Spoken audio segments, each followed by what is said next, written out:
Okay, we are live. Good morning. My name is Jeff White and I will be your trainer for today. Now this first class is going to be a 4-hour class called the FlexMLS Beginner Bootcamp. So basically what we're going to do is we're going to cover the most important things you need to know when you start using FlexMLS. Now the structure of this class is going to be, we're going to go about 45-50 minutes. Then we're going to take a 10-minute break and then we will start up again at the top of the hour. I find I can't go more than 45 or 50 minutes without starting to lose people. And I also want to give you time to check your emails, do phone calls, whatever. So again, we will be taking a 10-minute break at the end of the hour. I would recommend getting out a notebook and taking some notes. Now this class is being recorded, so you can refer back to it when you want, but I'm going to give you a lot of great information. So again, taking some notes will be most helpful. Okay, so whenever I teach a beginner class, the first thing that I like to cover is the dashboard, which is what you see on my screen right now. The dashboard is the first thing that you see, so it makes sense to learn how to use it. Now, the dashboard, like a lot of the system, is flexible, meaning it'll allow you to customize a lot of the things here. FlexMLS is basically flexible MLS. It allows a lot of customizations, either for end users like you or for MLS staff. So, first thing we're going to do is learn the dashboard. Now the dashboard is full of these rectangular shapes called gadgets. So what we're going to be doing is we're going to be going into each individual gadget and we're going to customize it. But before we do that, I want to point out a few things. Now throughout the system, you'll notice down arrows or chevrons. This tells you that there is a drop down. So you'll see it up for help. And so don't be afraid to click on stuff throughout the system. If there's one thing that you learn while using the software today is that you're not going to break anything. So don't be afraid to just start clicking on stuff. So the down arrow chevron, again, is going to tell you that there's a drop down and give you more information. Now, another thing that I really want you to pay attention to, and this is very important, is pay attention to your mouse behavior. Especially when we start doing more advanced searching or other things, your mouse behavior is so important because it's going to tell you that there is functionality available that you may not know about. And what I mean by that is when my mouse starts as a cursor and then it suddenly switches to something else, say like the 4 directionals, or it turns into an index finger, it's given me clues on what I'm allowed to do. Now the index finger tells me that I can click on something and it'll do something. But also, a lot of times when you see the index finger, you're going to be given help text below it. That'll tell you exactly what that is. So again, throughout the class, pay a close attention to what your mouse does, because again, the mouse, FlexMLS is a very powerful software and you can't have all the functionality in front of you because it wouldn't fit on this screen. But if you watch what your mouse does, a lot of times, again, there'll be functionality available. It's just not right in front of you. You have to click on something. Okay, so the first thing that we're going to do is we're going to see that there are a couple different dashboards. We see this home one, which usually is your default, but there's also an MLS one. So what the system allows me to do is have as many dashboards as I'd like. Now the MLS one has different gadgets, and so it has things like MLS links, and these should be clickable third-party links, or you see there's a message board here. So different dashboards are going to have different gadgets. Now you'll notice if I try to change the hot sheet gadget, I'm looking for settings here. It doesn't allow it on the MLS one because the MLS one you can't change. Whereas if I go to a home dashboard and I try to customize this, what I'm looking for is settings. And this settings right here will allow me to customize this individual gadget. So again, if you don't notice the settings, it just means likely you're on the MLS dashboard, which you can't change. So what we're going to be doing in the next 45 minutes or so is going to be customizing these gadgets, moving them around, customizing the layout, really understanding how we can use the system to our benefit. So this first one right here, this contacts gadget, I'm going to go to the 3 dots and I'm going to click on settings. And so whenever I click on settings for a gadget, it's going to give me some behind the scenes stuff that I can change. So right now it says show columns. And what it means by that is, let me click cancel. I see that there's listings, last match, and listings to approve. These are columns that have data. Now this is a test account, so there's not much here. But if I want to change what is available in this contacts gadget, I'm going to go to the three dots, go to settings, and then I see it right here. Now, pay close attention to this explanation because this is something that works throughout the system. Whenever you see like a table like this, like a list, and things are highlighted blue, you can hold down Control, or if you have a Mac, Command, and click or unclick. So I might want to do portal, favorites, listings, and last active. So again, if I'm holding down Control, I can click or unclick and decide what options I want in this contacts gadget. Now, the great thing about customizing these gadgets is once I've customized it once, it'll save the settings. So the next time I log into FlexMLS, it has those same settings. So now you see that my gadget has changed. I've decided that I want these 4 columns, and I can always click on things to sort these headers, because you see that index finger that's telling me, okay, I can do something here. I can click on something. And so here are my list of contacts. Now, you do have options to do if you want to narrow it down by certain groups. We will be talking about groups in the contact management class, which will be sometime tomorrow. But if I just want to narrow it down by, say, like typing in a name of contact, if I have a huge list of contacts, that's very simple. And so if I want to pull up Darth Vader's record, I can just click on him. You notice the index finger, so that's telling me, okay, I can click on this, but it also has help text that says edit this contacts.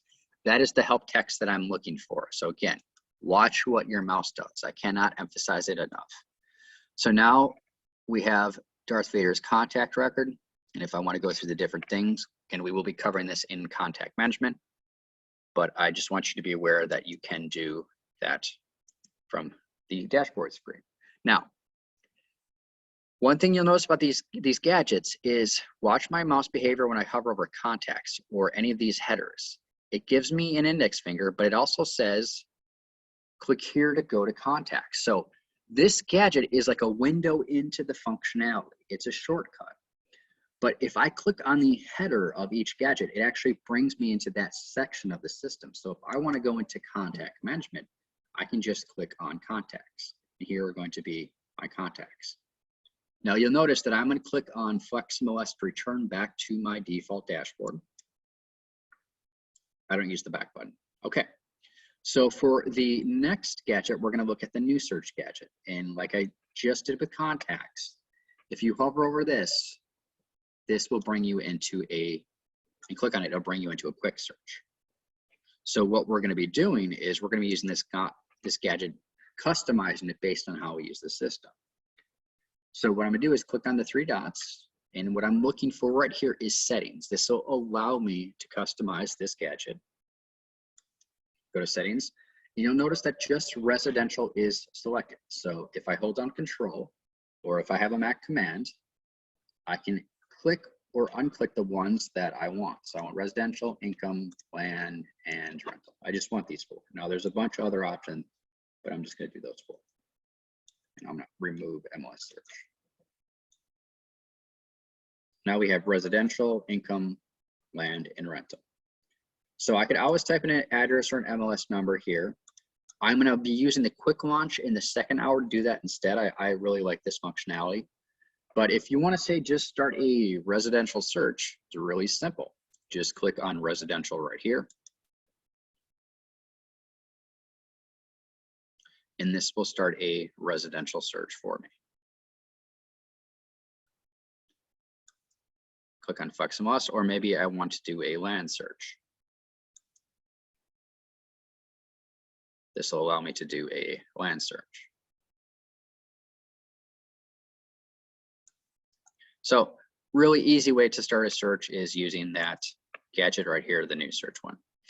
Now the hot sheet gadget, this functionality I want you to pay very close attention to because there's a lot we can do here. Now right now our hot sheet, it says the 24 hours and we see that down arrow or chevron. So we know that's a drop down. I can do 24, 48, 72, or even 1 week. Now, what's really cool about, like say, the 24 hours, I have all these new listings, but Space Coast is a really large geographic area, you know, for looking at listings. So if you only work certain areas, you can customize a gadget so it just focuses on that. So to do that, it's real simple. We're going to go to the three dots. And again, I'm looking for that settings. Just set this up one time so it saves those settings.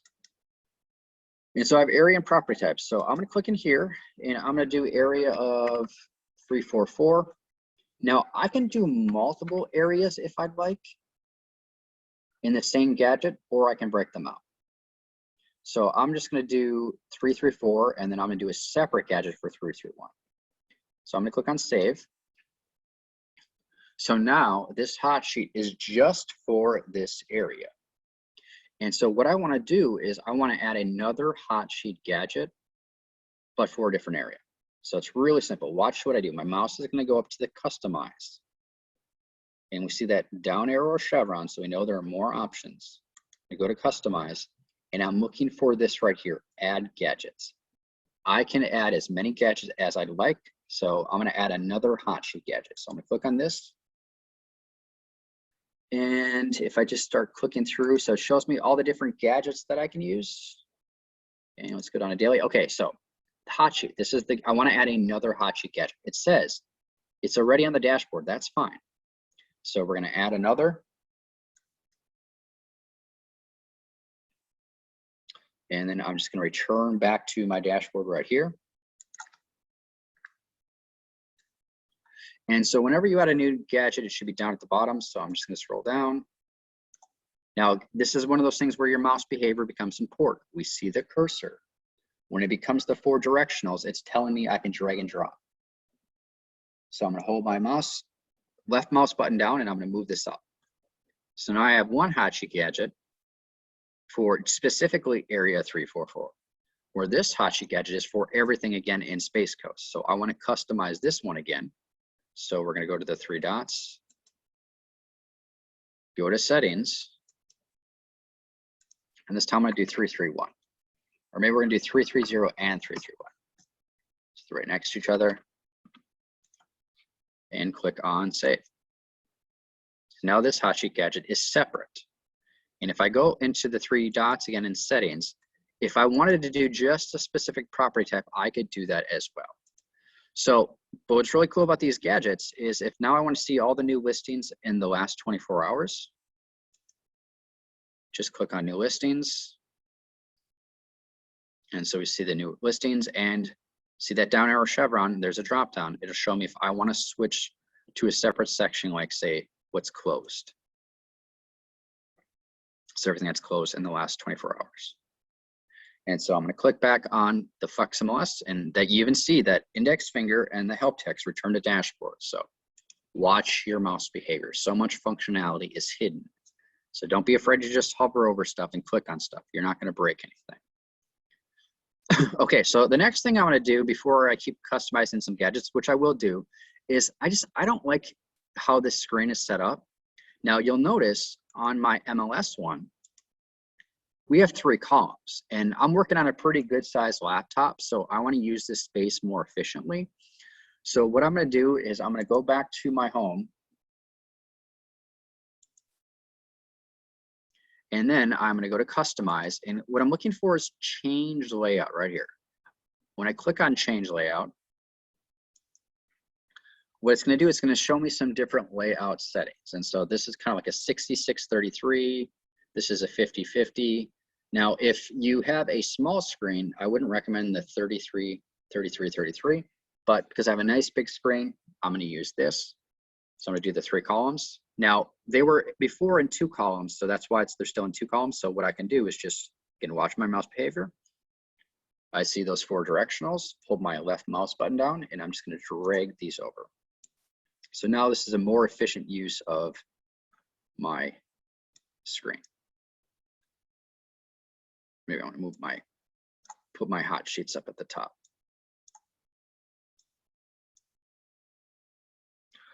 Okay, so just to sum up what we did right there is we went up to customize, change layout, so we can decide how we want the gadgets to appear on our screen. So again, if you find you work off your iPad a lot, that was 33, 33, 33 is probably not going to work as well. So I would keep with like the 50-50. But if you're primarily work off a big screen, the 33, 33, 33 is really nice. Okay, so the next one we're going to look at is the display listings gadget right here, display listings. And I just want to stop right now and say, if you do have any questions, pop them into the chat panel. Either I can answer them verbally or Rob's going to answer them by typing them in. Pablo says, is there any way to reset everything back once we play with it? You could just delete the dashboard. And so the home one, so if you don't like this, just go up to customize, remove it. But you can always add a new dashboard, add the home one again. So if you delete something, there's always like a template or something that's available to bring back. A lot of things in FlexMLS, you can't delete the default templates. You can just customize however you want. But yeah, don't be afraid to play around with things. Okay, so the display listings gadget, go to the three dots, go to settings. And again, if you have any questions, feel free to ask them. I normally teach hands-on walking around the room. That's what I used to do here a couple years ago, but obviously we can't do that right now. So I do have time built in for questions. Okay, so we did the three dots in settings, and we noticed that it gives us an option to do a search filter by, like, say, my listings or office listings or any of your searches that you have. And it also allows you to sort the grid. Now, I like to switch the display listings gadget to my office listings because there is a my listings gadget right here that I use instead. So I'm going to click on save.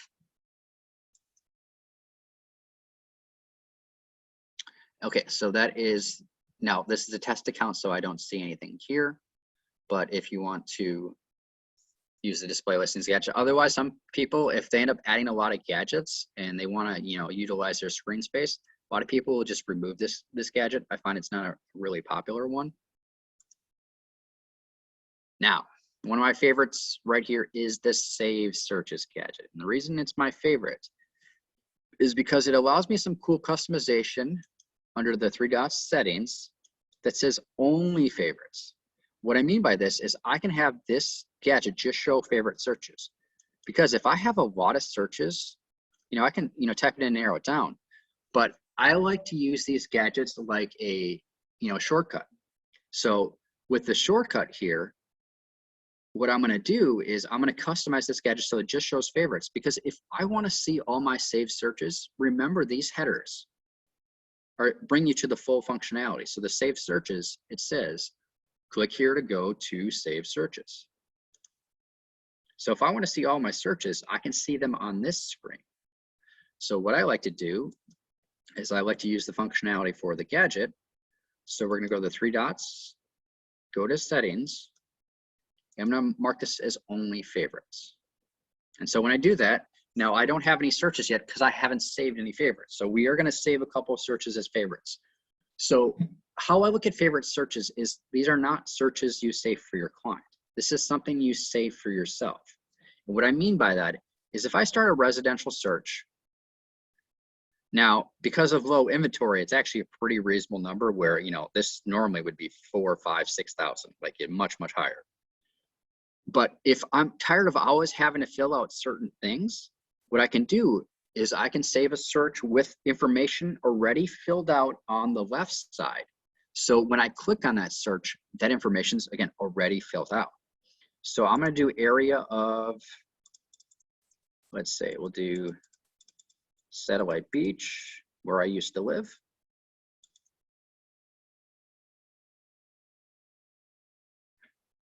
So I want this, and we'll do 381 and 382. If I want both of these selected, because like I do a lot of business here.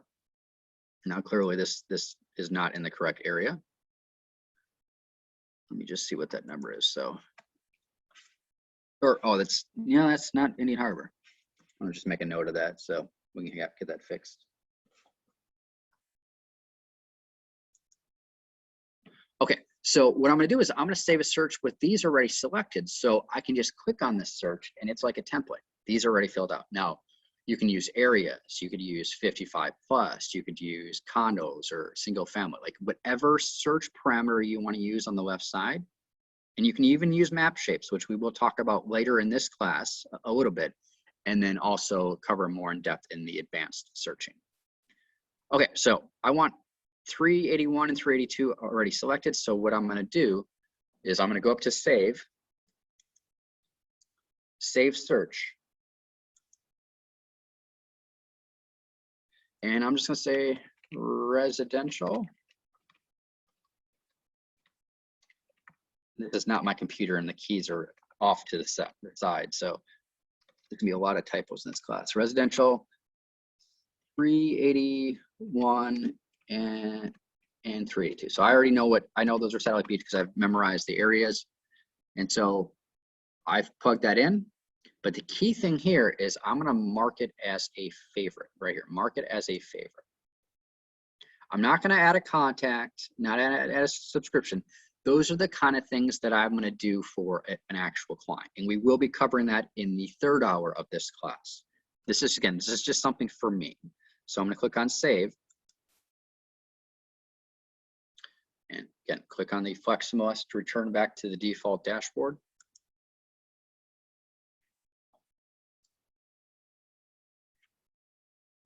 And so now I see residential 381 and 382. So if I click on that,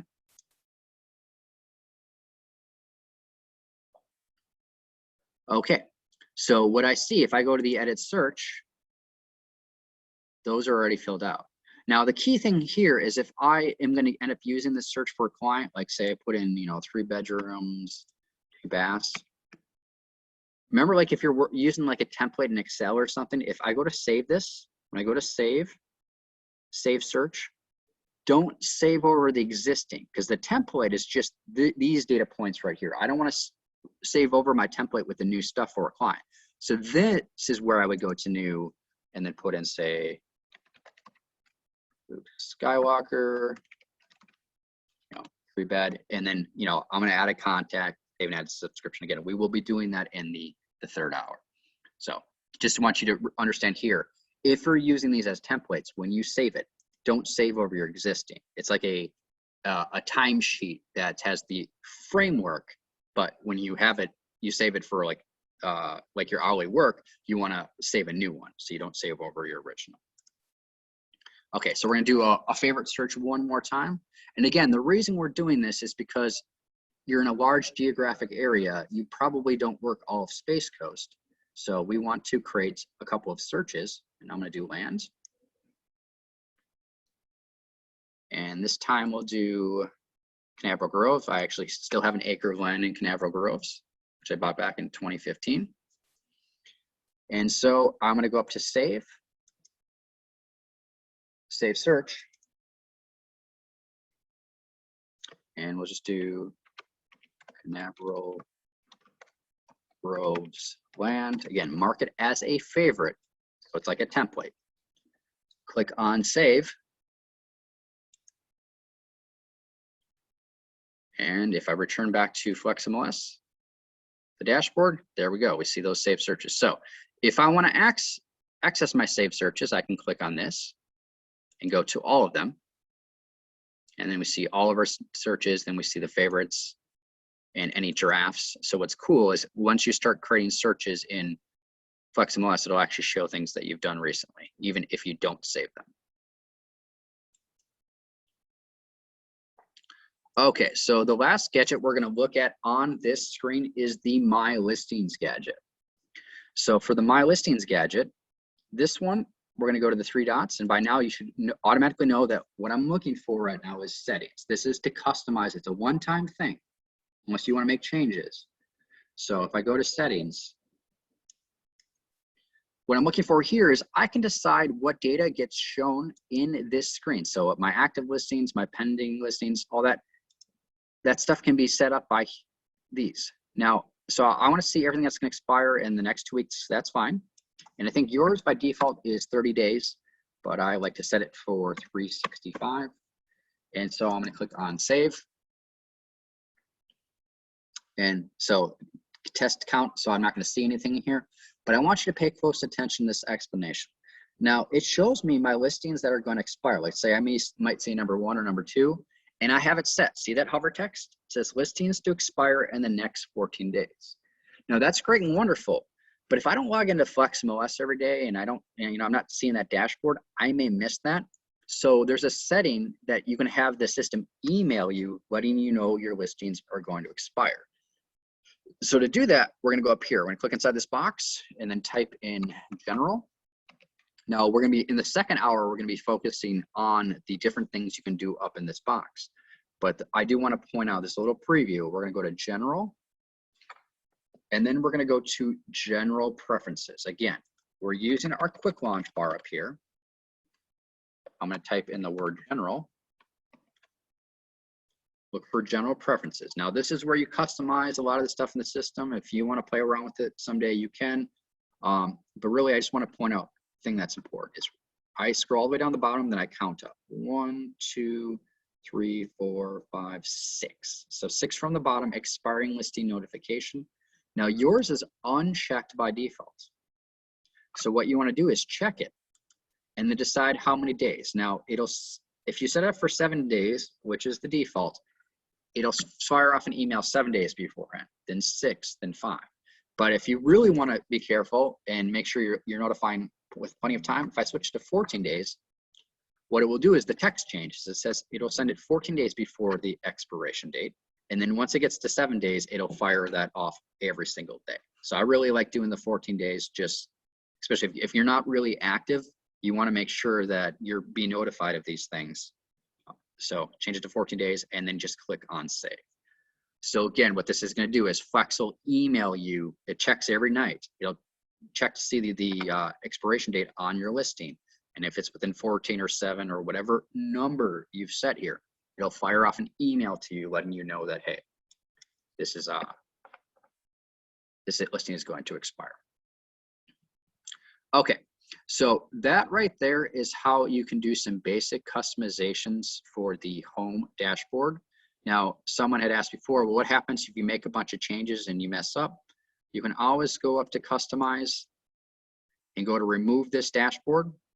And you can always go to add dashboard.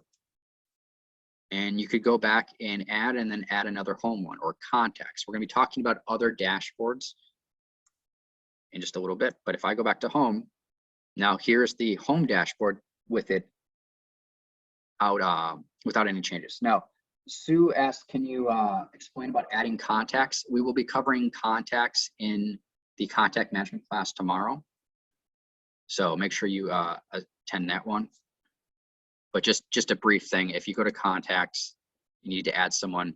One of the easiest ways right here is this add contact button, and then just fill out the information. Okay, so what I'm gonna do now is I'm gonna create a couple new dashboards. Now, one dashboard I'm gonna do is I'm gonna create a blank dashboard, and then I'm gonna add the gadgets that I'd like to see. So I'm gonna go to customize, add dashboard. And so this blank one. And then so I'm just going to call it my dashboard. If you don't have to create your own dashboard. If you want to just customize what's provided to you, that's not a problem. But if you really want to see what things you want to see in front, create your own dashboard. So it's going to be blank. So I'm just going to add like my listings. I'm going to add my contacts and any messages. Just going through this step by step. I'm going to do a hot sheet, message board, MLS links, and let's see, I want to do save searches, and I want to have my listing collection. So I've added a bunch of stuff, and so I'm just going to go into this now, and then just, like we did before, I'm going to customize it. Now these are 50. This looks like this is 50-50. So first thing I'm going to do is I want to take advantage of the space. So I'm going to go up to customize, change my layout. We've already seen this, so this should be familiar. And then I'm going to do a 33-33-33. So let me just start moving stuff over. Again, my mouse behavior, that cursor changes to the 4 directionals. That's a drag and drop icon. Hold my left mouse button down and then just start moving things around. And so I could keep adding more gadgets if I'd like.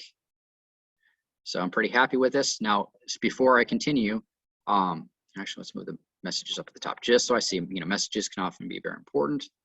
And this is the message board from Space Coast. And nice links one. These are clickable. Again, watch your mouse paper. You see the arrow to the index finger tells you can click on it. And so what I'm going to do is, let's move this over here. The hot sheet gadget, right now, again, the default is for everything in Space Coast. But if I want to customize it, go here, go to settings. Right now, the settings should be ingrained in you. This should be really easy to remember. So let's do Rockledge. And then I'm going to add another one, another hot sheet gadget. And if we remember, it's under daily. Otherwise, if you're not sure where something is, just start clicking on them. Or you can always go to all and it's going to put them alphanumerically. So just add another hot sheet gadget. And return to the dashboard. Now, Richard says, I do not have the 3-column option layouts. If you go to customize, change layout, you should see this right here. I've never not seen anyone have these 3-column option.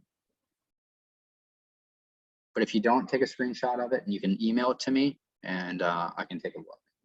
But yeah, this 3-column option should be available to everyone. So we added new gadgets. So remember, when we add a gadget, it's gonna be down at the bottom or close to the bottom. So here's the hot sheet. I'm gonna move this one up. So this one is for everything in Space Coast, where this is just area 214. So again, customize, 3 dots, settings. And this time, let's do North Merritt Island, and I'm just gonna do specifically land. Click on save. Now, important thing about hovering over stuff and seeing, because we notice this is property type, because I use the 3 columns, there's not enough space to display that entire thing. So if I hover over it, it'll actually tell me the whole label. So this is important, especially if you're grouping areas that are next to each other. You have, say, like 3 or 4 areas in one gadget. You may not see it right here, but if you hover over it, you're going to see the entire information.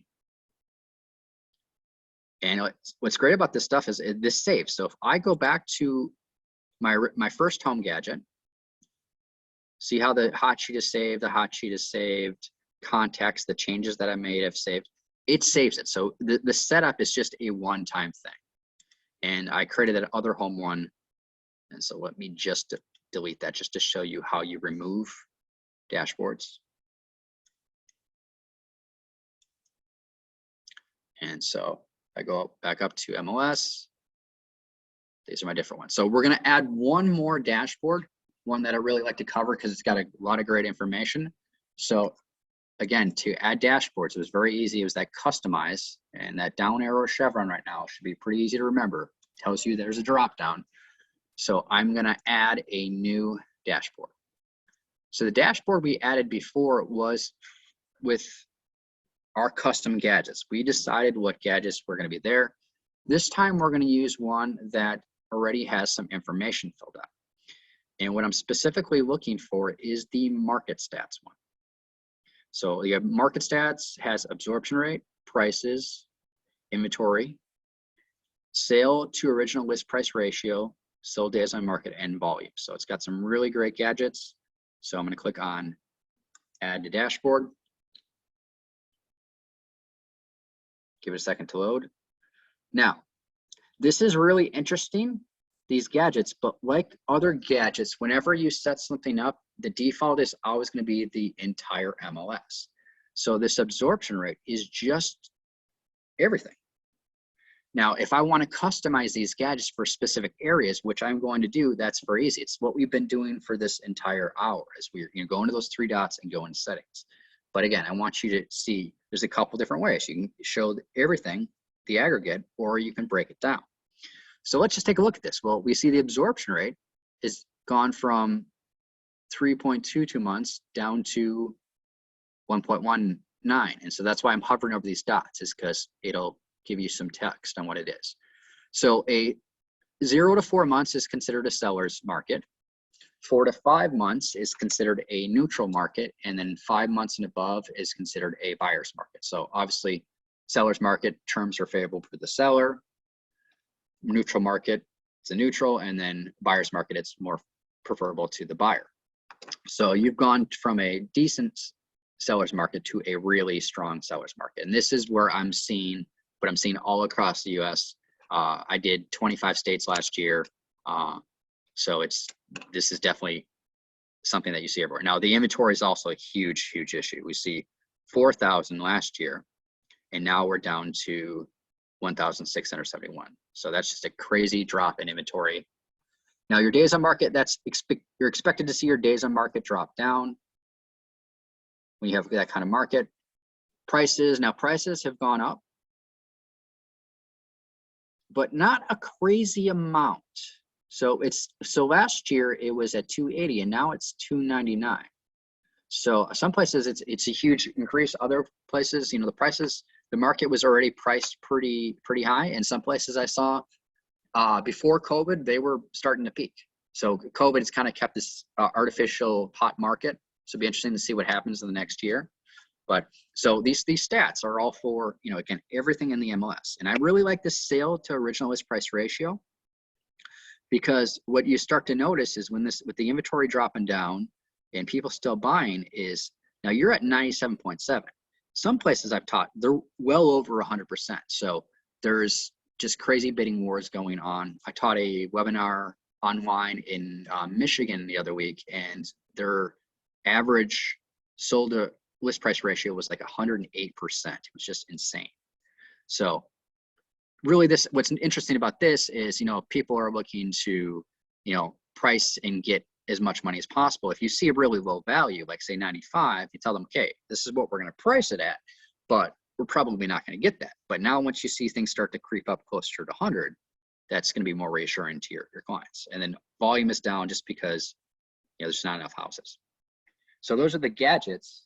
Paula says, can you please repeat the breakdown between seller, buyer, and neutral? So generally the consensus is that 0 to 4 months of absorption rate is going to be your seller's market. 4 to 5 is going to be a neutral. And then 5 months and above, like if we were to run stats backing like say 2014, 2015, we probably see some pretty strong buyers markets. And so this absorption rate is just, it's really interesting because, you know, this in combination with days on market can kind of tell you how quickly properties are going to go. Now the absorption rate is technically, the definition is the number of months it would take for all inventory to dry up if there was no new inventory. So hopefully we have a lot more inventory coming on the market to help this out. But everywhere I train, there's not enough houses to sell. So when I was in Michigan, they were one of the brokers was telling me that every house that they listed had anywhere between 5 and 45 buyers. So just insane. Okay, so we've understood what the stats are for, but what we're going to do now is we're going to do what we've been doing for the last hour. We're going to customize these gadgets based on how we use the system. So this absorption rate's interesting, but I really want to see what's going on in Satellite Beach. And so I'm going to go to the 3 dots. And at this point, everyone automatically, settings should pop into your head. We're customizing it one time, and then it's going to save that information. So I'm going to go to settings. Now, Denise asks, where is the print feature? You could print screen this if you'd like. Otherwise, there's actually a market summary report, which has these same gadgets and some other information. We're going to be covering that in the stats class tomorrow if you want to know more about the market summary. Otherwise, literally just click on it. And let me just show you. So basically the same types of gadgets and then some other stats, but we will be covering this much more in depth in tomorrow's stats class. And you do have that print option right here. Let me just close that. Okay, so absorption rate gadget, 3 dots. I'm going to go to settings. Now I see a location box. Pay close attention to this explanation. When I click inside this box, it gives me a pop-up and it shows me some things. these aren't your only options. It's just giving you suggestions. And this, I believe this is based on what's been most recently used. So if I want to do, say, area 330,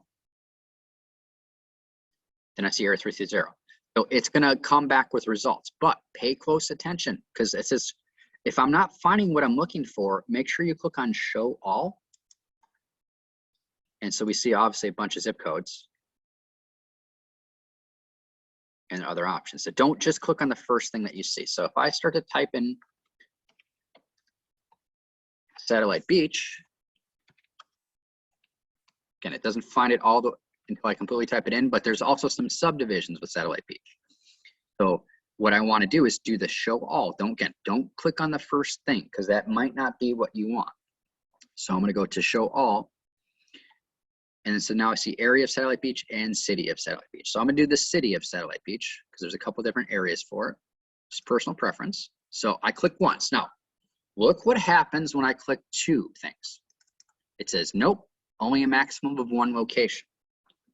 So an area is a good location to use here.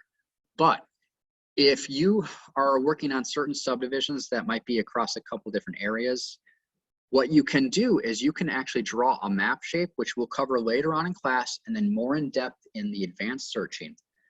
And so you see I have some shapes called beachfront properties. I drew these shapes that may include multiple things. As long as it's one thing, one shape.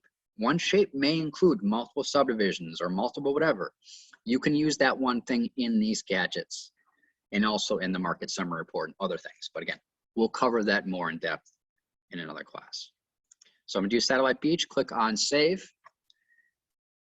And so now I see an even hotter market here in Satellite Beach. We're down to just 0.73 months versus I think it was 1.19 for all of Space Coast. And so I'm gonna add another absorption rate gadget. So what I'm gonna do is I'm gonna add 3 absorption rate gadgets, and then let's say we'll do 3 sold days on market gadgets. So let me add 2 more absorption rates. And so what I'm going to do is I'm going to add 2 more absorption gadgets. We'll do one for, say, Indian Harbor Beach and one for India Atlantic. Maybe I'll do Melbourne Beach. I like Melbourne Beach. So let's see, where is it? Oh, there we go. There's this statistics section. So if you can't figure it out, again, just start clicking on stuff and you will find it. So I'm going to go to statistics and I'm going to add 2 more absorption rate gadgets. And then I'm going to return back to my dashboard. Be down at the bottom. So get those 4 directionals, use my left mouse button, and I'm just going to move these up. So this is for Satellite Beach. I'll have to refresh that. This is going to be for, let's do Melbourne Beach. And again, I'm not just clicking on the first thing. I don't see what I'm looking for. So I'm going to click on show all. And then where is it? Oh, here should say Melbourne Beach. Click on save. Now see, very different for the last year. So it's still quite hot, but look at it last year. It was actually in a buyer's market. So COVID has really changed the market with Melbourne Beach. That's why, again, I like to see the aggregates, but a lot of times when you're dealing with clients, looking at the stats in the specific areas that they're going to buy can be more helpful. And this one, we'll set it up for Indian Harbor.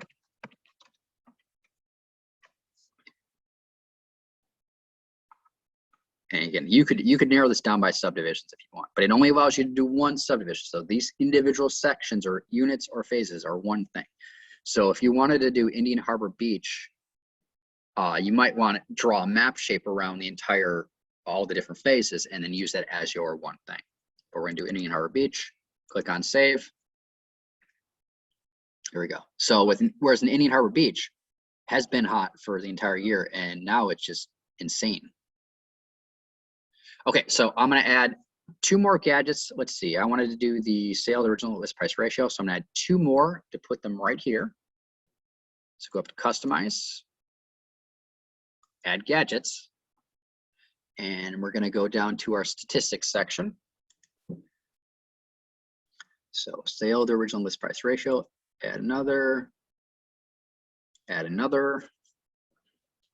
we're just going to return to our dashboard. Let me just move these over. And so let's customize it. Now that we know what we're doing, it goes quite fast. And again, you don't only have to customize one time.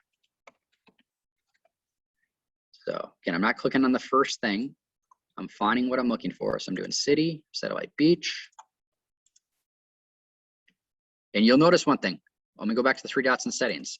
It does allow you to do sale to original and sale to list. So you can do both of them if you'd like. And this one, we're going to do Melbourne Beach.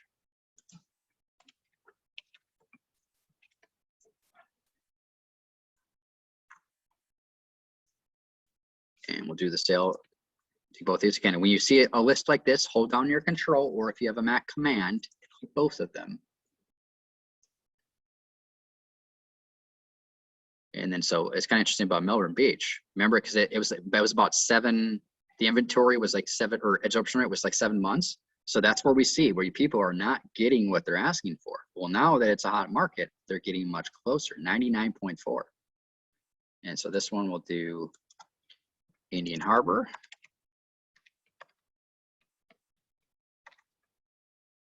And again, I'm not clicking up. Let me do that one more time. Show all. Okay, so now we see a bit more bumping around with the Indian Harbor. Oh, let me just go back into that to get that both of these, sale to original and to sale to list. Okay, so that is basically how we customize dashboards. I'm going to click on FlexMLS to return back to my default one just to kind of sum up what we did. The key things here this hour, the 3 dots, settings allows you to customize the gadget. It will save those settings. Customize them like the hot sheets. You can decide what areas you want. You can have multiple hot sheet gadgets. If you go to customize, that's where you see add gadgets. You can change the layout if you want to do like the 33, 33, 33, which I like. Otherwise, smaller screens, 50, 50 works well. But also you can add dashboards. So you could add a new blank one and decide what you want to fill out in there, which I did with the My Dashboard. Or what you can do is, which is very popular, the market stats one, and then we customize them for specific areas, just because, again, the aggregate stats are interesting, but I really like to break it down to the areas that I'm working. Okay, we're going to take a 10-minute break. I'll start up again at the top of the hour. Please pet your dog or cat, get some coffee, check some emails, and I'll see you in a bit.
Okay, we're gonna start up in 2 more minutes.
Okay, we're gonna start up again. So in the first hour, we covered customizing the dashboard. I hope everyone understood that. If you have any questions, you can always type them into the chat panel. Now in the second hour, we're gonna be covering the quick launch bar and the menu. So again, like I said before in the beginner class, I like to show the stuff that, really the things you need to know for the best bang for your buck when you're starting out in the system, and the quick launch has just a lot of really great functionality. So the quick launch bar is this thing right up here that says enter an address, city, zip, MLS number, or contact. Now, these are just some examples. I'm going to give you like 6 types of things you can put into this. So this is where I want you to have your notepad and taking the actual notes, because what I'm going to do is I'm going to give you actual examples that work. Now, normally when I teach this class hands-on, I'm walking around the room. People will type in some stuff and then they'll like notice, hey, this is not working because like there's a typo, they're missing a letter, or they typed in something incorrectly. So because we don't have that ability really in this class, I want you to write down the examples that I'm going to be using in class so you know that it does work. Because invariably someone will always say, hey, this doesn't work because they're missing, like, say, a letter. So in the quick launch bar, before I type anything in, if I just click inside of it, it'll actually show me recent searches and some quick launch history, which we'll be covering this stuff for later on. But you'll notice with the recent searches, it shows me 5 results. So we see some draft searches. So when I was prepping this morning, and then we see some other things. Note here, whenever you get some results in the dropdown and the quick launch, 5 is going to be your max. So that doesn't mean there's only 5 results. Like if you were to type in, say, an address and it's been listed 10 times, it's only going to come back with the 5 most recent ones. So don't assume if you just see 5 here, or say you type in a name, those are the only options. No, it just has a max of 5 on the screen for usability. So I see some things here. So what we're going to do is we're going to do 6 different things that we can type into this box. And so number 1, and please write this down, we're going to type in an MLS number. Now, DRD below says, will we have access to recording? I assume it'll be posted later today or tomorrow by the board. It obviously takes a little time to process, but yes, you should have access to it. Okay, so number 1 thing we're going to do is we're going to type in an MLS number. So write this down, 903522. So I've typed in an MLS number. Now be very careful, because you have a data share with Northeast Florida and also Daytona Beach. You may notice that there's some duplicate MLS numbers, but just look at which one you want. Do you want the Cocoa one or you want the Jacksonville? So I'm assuming the first result should be ideally just Space Coast, but I'm not positive. So if we want to click on this right here, we can pull it up. Now, another caveat with the quick launch bar is don't just click on the first thing that you see. That may not be what you want. So make sure it is what you're looking for. Okay, this is the MLS number. And now I'm going to click on it. Okay, so I pulled out that MLS number. You know, I could click on different things. Again, watch your mouse behavior. I cannot emphasize this enough. There's so much that is available that's hidden that you may not be aware of.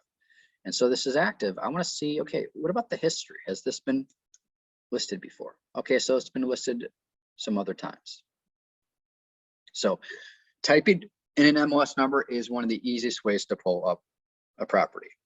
Now, I always get the question, can we do multiple MLS numbers? Yes, just not here. So what I mean by that is if I type in 903-522, 903-521, it thinks some sort of it doesn't know what you're asking. So only one MLS number here, but I will show you functionality if you need to do multiple MLS numbers. Again, so check your notes, make sure you wrote down that number, 903-522. Click on this. Now, some functionality I want to point out that's really cool. Jonas, why don't we have a letter in front of the number for the different boards? That's just not how FlexMLS works. So because a lot of times when you have numbers in front of the boards, it's specific to what that board does, not what your board does. I know down in like Miami, you have like RX and MX and all that stuff, but that's how they set it up. So FlexMLS customers use just numbers usually. Now, so I can click on this, or I can open this up to a new tab. So what's great about this is, let's say, you know, we're working on adding a listing. I'm in the middle of adding a listing, and a client calls up and says that, hey, can you pull up this property for me? So I type in 903-522.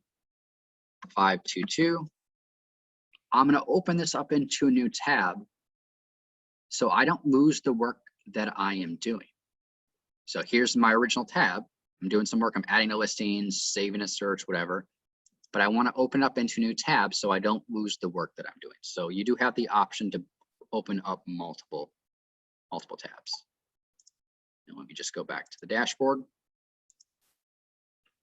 Okay, so number one thing we did was an MLS number. Now number two, write this down. Number two is going to be an address. So I'm gonna type in 294 Tunbridge. Now you'll notice, even before I finish typing in the address, I see 3 results. So, because there's only 3, that means it's only been listed 3 times. If I saw 5, then, you know, again, it could be listed more than 5. 5 is always going to be the max. So if I want to pull this up, or again, if I want to pull it up into a new tab, I can do so. A lot of times I'll have 5 or 6 tabs going with FlexMLS, so I don't, you know, lose what I'm originally working on. So I'm going to pull this up, 294 Tunbridge or Tunbridge Drive. Again, I could always go to the history, or if I want to see if there are some documents. And then you also have a lot of other great third-party vendors.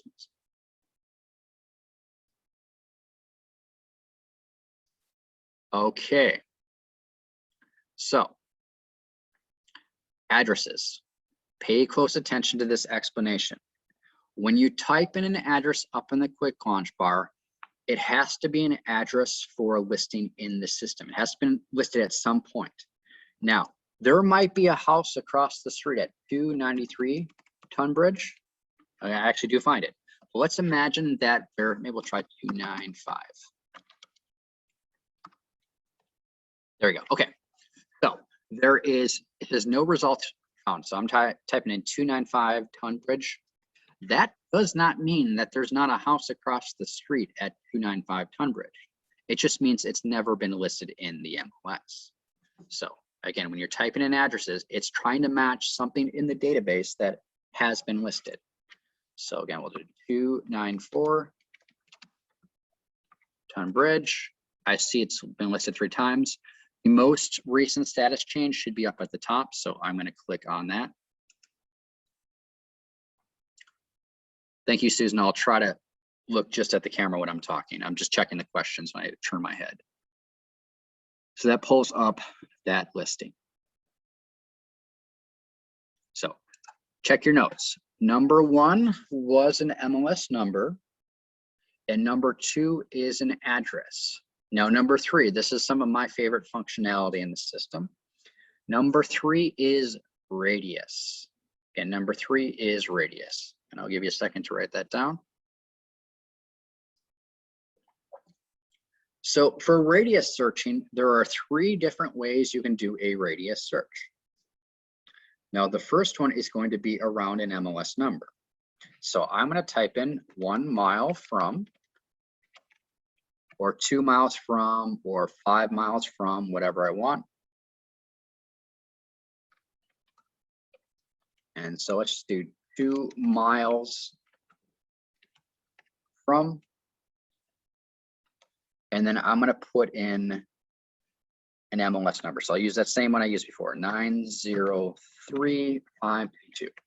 Now, radius searching is awesome, but there's always a caveat when you do a radius around something in the system, is you are assuming that it was placed in the correct location. So whenever I do a radius searching in FlexMLS, I'm always going to check the map first to make sure it is in the correct location.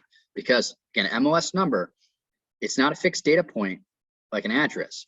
So it's wherever it was put when someone listed that. And we saw earlier in the earlier hour, we saw a listing that looked like it was in Vero Beach that said it was supposed to be in Indy Harbor. So again, you want to verify that it's in the correct location. Now, before I actually click on this, I want to point out, we see start new search and it says residential, income, and land. When you do start a new search from here, it's going to show you the first 3 alphanumerically. So what I mean by that is, let's just do a quick search and I'll point out that you have multiple options. We have residential, income, land, rental, commercial. So if I needed to do rental instead, I could start rental 1 mile from 903522. And then so it says rental. It just, if I'm not finding what I'm looking for, then I'm going to plug in the property type.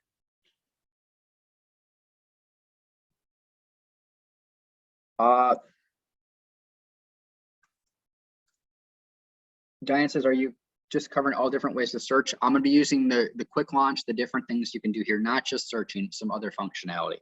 And then obviously we'll be doing searching in the 3rd hour with saving searches, subscriptions, kind of a preview of the portal. And then the 4th hour will be basically mobile. Okay, so I'm going to do 2 miles from 903522. And I'm going to do a radius search.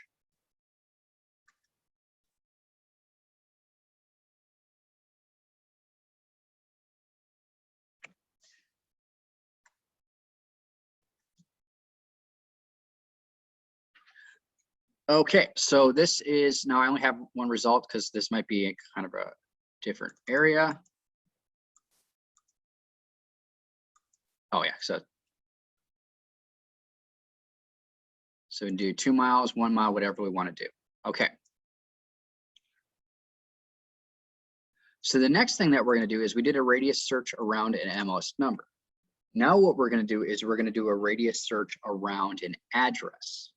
So if I type in 2 miles from, and then plug in 294 Tunbridge. Now I'm going to make sure that I'm doing the street number, the street name, and then the street suffix. I'm going to do all 3 because this information is getting sent to Google to try to map it. So you want to make sure you're giving it at least this amount of information. And so I can do 2 miles. Residential, income, or land. But again, if I didn't find what I was looking for, it's not in those first 3, I could always start it with, let's say, rental or commercial, and then it's going to give me that option. Now, a radius search around an address is different than just typing in an address. Remember, like I said before, if you type in an address, what it's going to do is it's only going to bring back results if there's been listings at that location. So like we did 295 Tunbridge, it didn't see any results. Doesn't mean there's not a house there. But if you're doing a radius searching, if you put in an address here, it can be any address that Google recognizes. If Google can find that address, it's going to do a radius around that address. So let's say if you're doing a CMA and you want to do, you need to find some comps. So you're going to do 1 mile radius around an address. Even if, the house has never been listed, you're going to be able to do so. So we're going to do a 2 mile radius around this address. And we see 13 results. But again, first thing that I'm going to do is I'm going to switch to edit search, because I want to check the map to make sure that it is in the correct location. So that is a 2 mile radius around that address. Now, because we see it's going into the barrier islands, I might want to narrow that down, but we can always draw custom shapes, which we will be doing on later on in class, this freeform polygon. So let's just do that one more time. 2 miles, make sure you're writing this down. Or maybe we'll do 1 mile this time. 1 mile from 294 Tunbridge Drive. Do a residential search, and when you switch to the edit search tab, this is where you can plug in other search parameters. You can do closed instead, active, and then you could do subtype of single family. So you start with the radius up here, and then you can put in your other search parameters.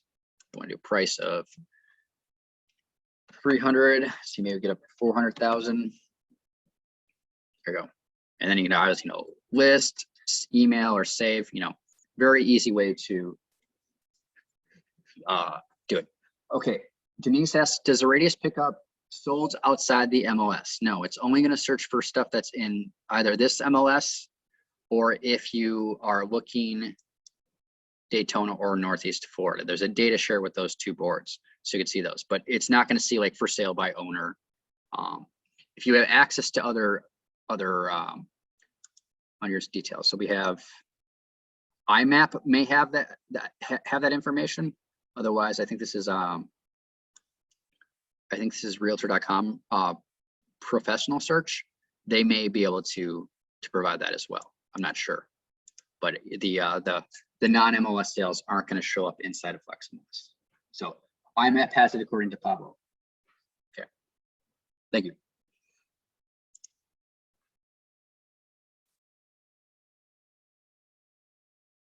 Okay, so first radius we did is we did a radius around an MLS number. And then the second radius we did is we did a radius around an address.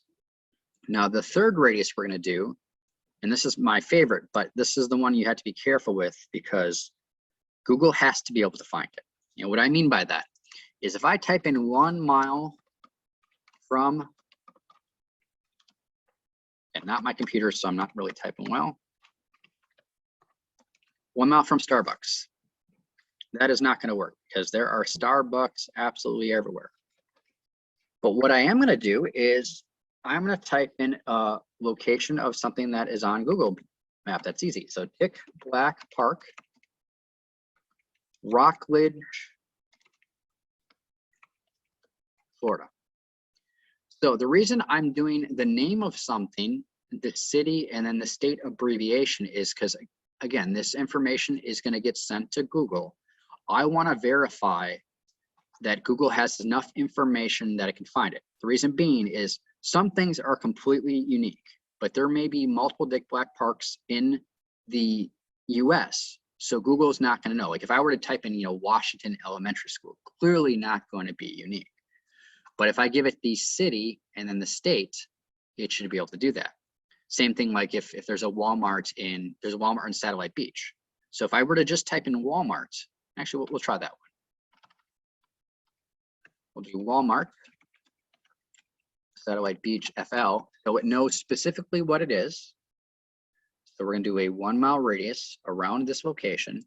Now, like we were doing with the addresses, always check the map. So we're going to go to Edit Search.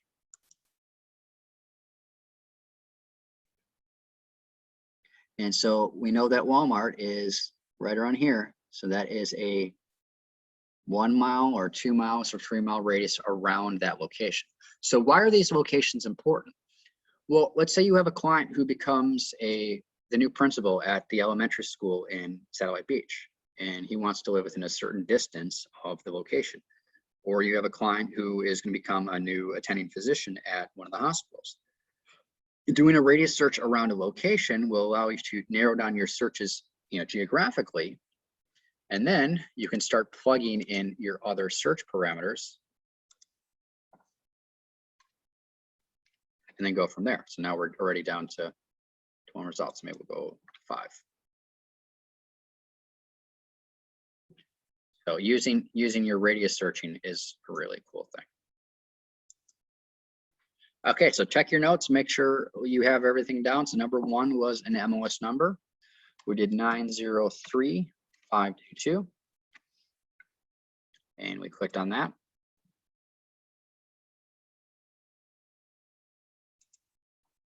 Then we did an address, 294 Tunbridge. Again, like I said earlier, this is an actual listing. If I were to type in 295, does not mean it doesn't exist. There may be a house at 295, it's never been listed. 294 Tunbridge Drive, pull it up.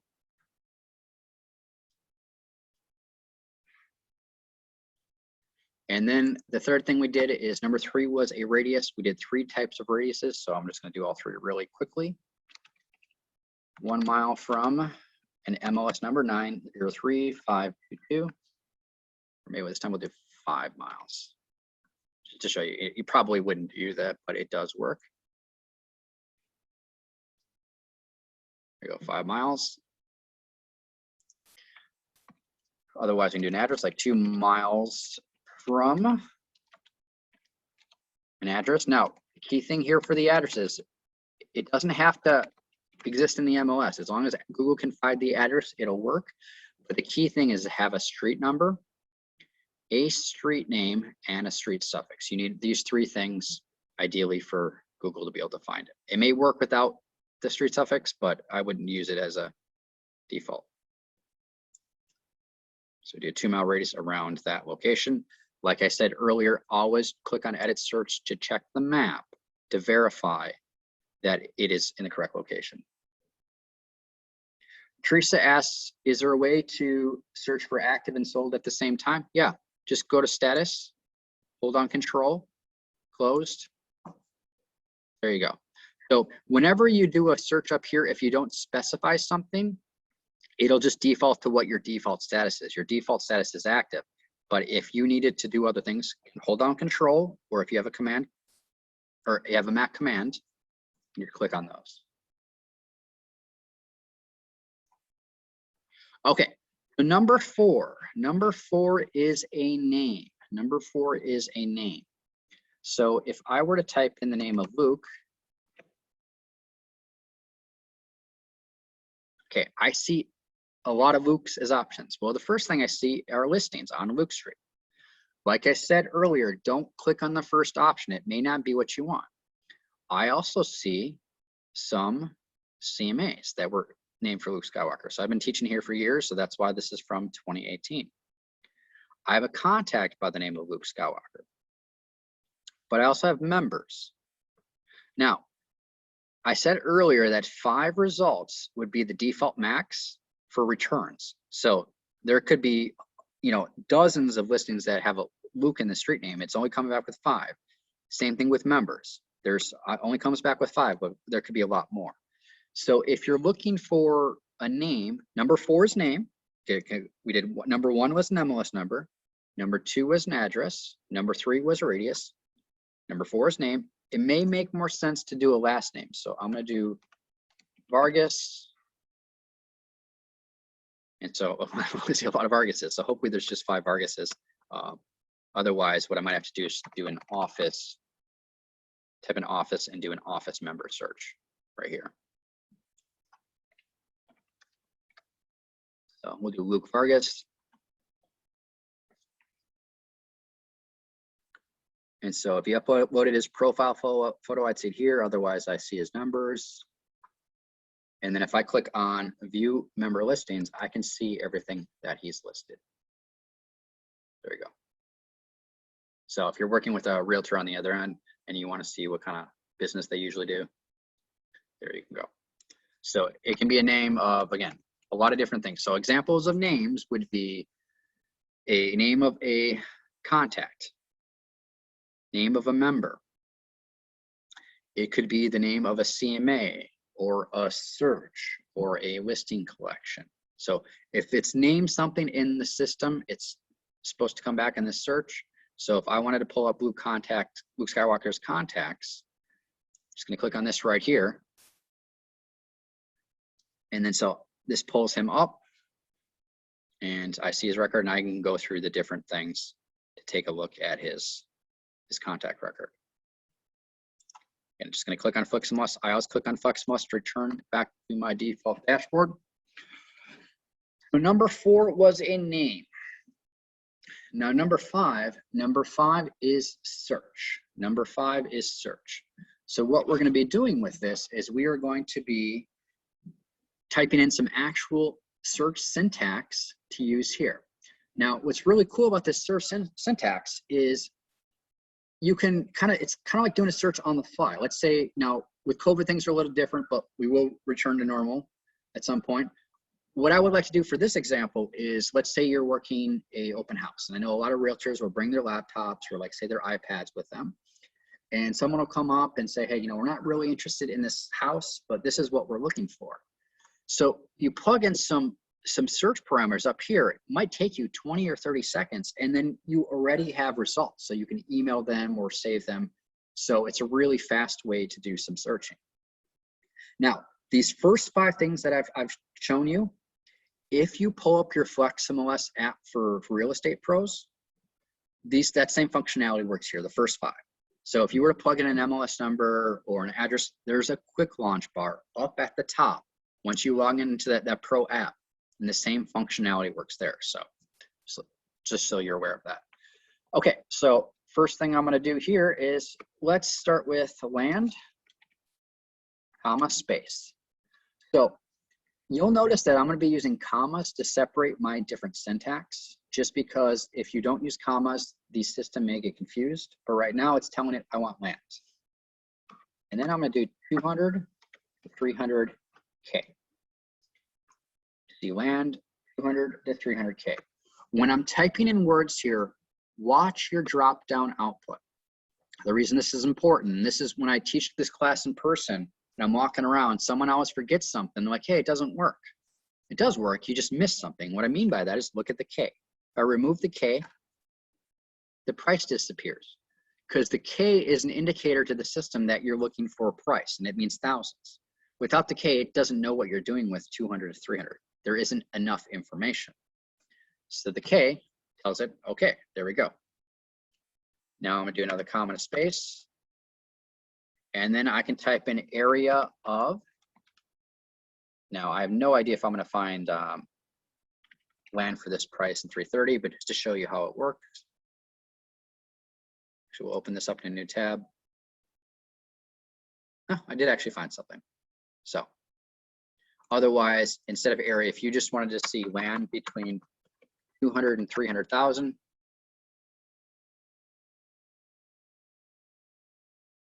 there you go. So now we have 88 results. So I could always sort this. Let's see, where is there a lot of land for that price? Okay, 213. So let's do that again one more time with area of 213, just because there's some results. I haven't lived here since 2017, so I don't really remember the area that well anymore. So area of 213, click on this. Okay, APS, when typing the syntax, how critical is it to having the space after the comma? It may work without it, but I've just always done the comma just so, mostly it's so I can look at, okay, so we'll just try land, 200, 300K, area of 213. Let's see, does it work? Okay, so actually it's not coming back. Again, you're reading your drop down. It's not coming back with anything. So the space, I think before it wasn't required, but now it is. So yeah, because it doesn't recognize it. If I put that space, suddenly it does recognize it. So you do need that space. So just do it one more time. A lot of good questions. Please keep them coming. I want to make sure you have this written down. This is where the exact examples are so important, because when you try this yourself, I want to make sure that you have something to work from.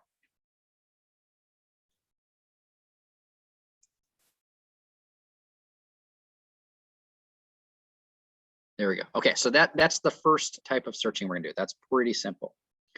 Now let's get a little more advanced. I'm gonna type in closed within last. Now, proper English would be closed within the last 7 days, 3 months, 2 years. But how the system recognizes is closed within last. So if you were to type in closed within the last, it won't recognize it. And what I mean by that is read your dropdown. Read your dropdown. I don't see any date ranges. But if I do close within last, and that's why I'm having you write these down specifically so you can just edit them, close within the last 7 days, I see a status change date instead of status of closed. So close within the last 7 days or 3 months. Again, okay, I see back to January, 3 months or 2 years. So you go back to 2019. So close within the last, just do 3 months. Do a comma and a space. I ask, can you type in a city for the syntax? Yeah, you can type in this a city if you'd like. How would you know areas? Areas, just people basically learn them. Otherwise, what you could always do is just you go into any sort of gadget or something with settings, and you'll see the list of areas. Let's see, let me check the MLS intranet. See if you have any sort of function or any sort of like PDF that talks about that. Rob, did you have any sort of, or any sort of documentation on the areas and like the outlines? If you could chime in. I know a lot of places have it. So I'm not sure how your areas are defined. Hopefully Rob can chime in, or someone else on the call can let us know if there's like a PDF or something that tells you on that. MLS overlay map. Okay, thank you. Let me just point that out really quickly. We go to map, go to overlays. There is something called MLS areas right here, and it'll actually show you the different areas. So the exact boundaries. So again, when you're on a map search, thanks Rob, go to map, overlays, and you see that check mark right here. It'll click on this, so you unclick it, it removes it. Go back to overlays, MLS area. And yeah, they're also school districts. You have flood. So Rob's a real pro. He's got all kinds of great data. Like when you're entering in a listing, the one thing I love about Space Ghost is there is basically help text in every single field, letting you know what that's field's for to ensure you have better quality data. So that's not very common. Okay, so let's do that again. Closed. Oh. Last 3 months. And now what would I do? I'm gonna type in 1-1.5, and then I'm gonna put the word or the letter M. M stands for millions. So that is an indicator to the system that you want for millions. So what we could do is you could have a client that says, hey, I'm curious, we got 1 to 1.5 million to spend. What can we get? We really like Indian Harbor Beach. Again, I apologize for the typing. It's like literally one key to the left of what mine does. So really weird. So we're gonna do City of Indian Harbor Beach. So they're saying, okay, this is what we have to spend, but we really just don't know what we want. We want to see what 1 to 1.5 million can get in Indian Harbor Beach. So let's do that search for the last 3 months or last 6 months, whatever range you want to do. Market's pretty hot right now, so I like to use the 3 months. Okay, so there's nothing. So maybe I got a little too excited. We'll just see what has sold for 1 and 1.5 million. But just to show you, you can type in area of, city of, even do it. You could even do a zip code. So something like 33141. Zip code. Read your output in the drop down. It lets you know two things. One, lets you know that it's actually working, but it also lets you know this is where you're going to be clicking on stuff. Okay, so we'll just do 1 to 1.5 million. Okay, it's 49. So, oh, looks like there's some stuff in Merritt Island and in Cocoa Beach. Just doesn't happen to be in Indian Harbor, in the Atlantic. So everywhere around that, we had 1 and 1.5 million. So let's do area of 253, just so we have those in our notes and we know that it works. Area of 253. Now, if you don't know the number, usually you can type in, see if that works. Oh. Okay. So if I just type in area of Vieira, it gives me 216 as an option. So let me try area of Vieira West. There. Okay. If you don't know the number, you can type in part of the area name and it looks like it will come back in the results. I wasn't sure if it was going to work here. Your setup is, again, the setups for FlexMLS can be very unique across boards. So sometimes not all the functionality works the same, but area of Vieira West, that will actually find some results. So let's try that. And then go to edit search. And then you can put in your other search parameters.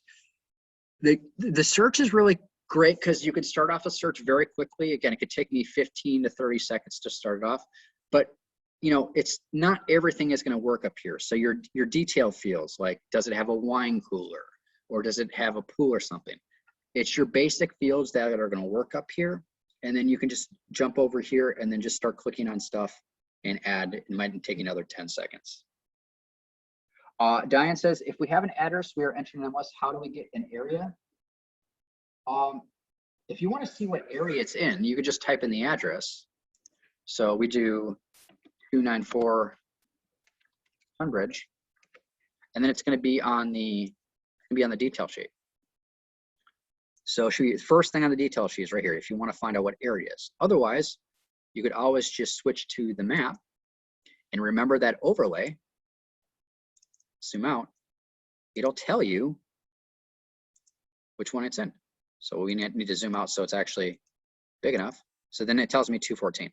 So if you're curious about when you're entering in a listing, what you can always do is this red push pin, we'll talk about this in advanced searching, but this will locate an address. So you could always, okay, this house has never been in the MLS. I'm not quite sure what area it's in. Plug this in to locate the address and then just turn on this map overlay for MLS areas and see, hey, oh, this is in 214. It's not in 216. If you're not quite sure, that's one way you can do it. Please keep the questions going. And Rob says MLS and schools are geocoded to the right areas. So if you're entering in a listing, it should automatically do that for you. Again, you guys, your setup is so good here, not necessarily what I'm used to. A lot of places it's kind of trial and error where Rob just has this locked down. Okay, so let's get a little fancier. So we're gonna do active, comma, space. And then I'm gonna do 300-350. Now remember, I need to do the K, and that's why here I see it. When I do the K, I see it gives me something. So when I'm typing in this string of things, I'm literally just typing in and looking at this at the same time to make sure that it recognizes what I'm typing in. So I have 3 to 4 bedrooms. So we started out with active. Yes, you do need to buy Rob a nice gift. For MLS directors, you could not ask for a better one. And that's coming. I was an MLS director, and I aspired to be as good as Rob. So active, 300, 350K, 3 to 4 bed. 2 bath. Now you'll notice that if I do 3 to 4 bed, it gives me the range 3 to 4 bedrooms. But if I just type in 2 bath, it says 2 plus baths total. It's a minimum. So if I do a range like 2 to 3, we see a range. But, or if it has to be 2 total baths, which I find most people like extra bathrooms, but you could do 2 to 2. Otherwise, 2 bath, do a common space, and then I'm going to put in a square footage range, 1,000 to 2,000 SQFT. That's why, you know, that K, if you were doing price range, is so important, because when you do a range like this, it could be square footage. It doesn't have enough information. But if you do a space and then SQFT, here we go, 1,000 to 2,000 square footage. And then I'm gonna do another comma space. So I wanna give everyone, I actually literally give you 20 seconds or so, write down this exact string. I want it is exact in your notes because you wanna make sure it works. So again, we're doing active comma space, 300-350K, comma space, 3 to 4 bed, comma space, 2 bath, comma space, 1,000-2,000 space, SQFT. And then in your notes, I want you to write down the word location, right here. So literally do a comma and a space, write down the word location. Now, location is not something you're going to type in here. So what I want you to do is write down the word location and underline it. Because this is where I want you to put the location parameter. And what do we mean by location parameters? Well, one is a zip code, 33141. We see zip code. And I could do another one, 33142. I'm not sure if that's an actual zip code here, but you see multiple zip codes. So that's a location.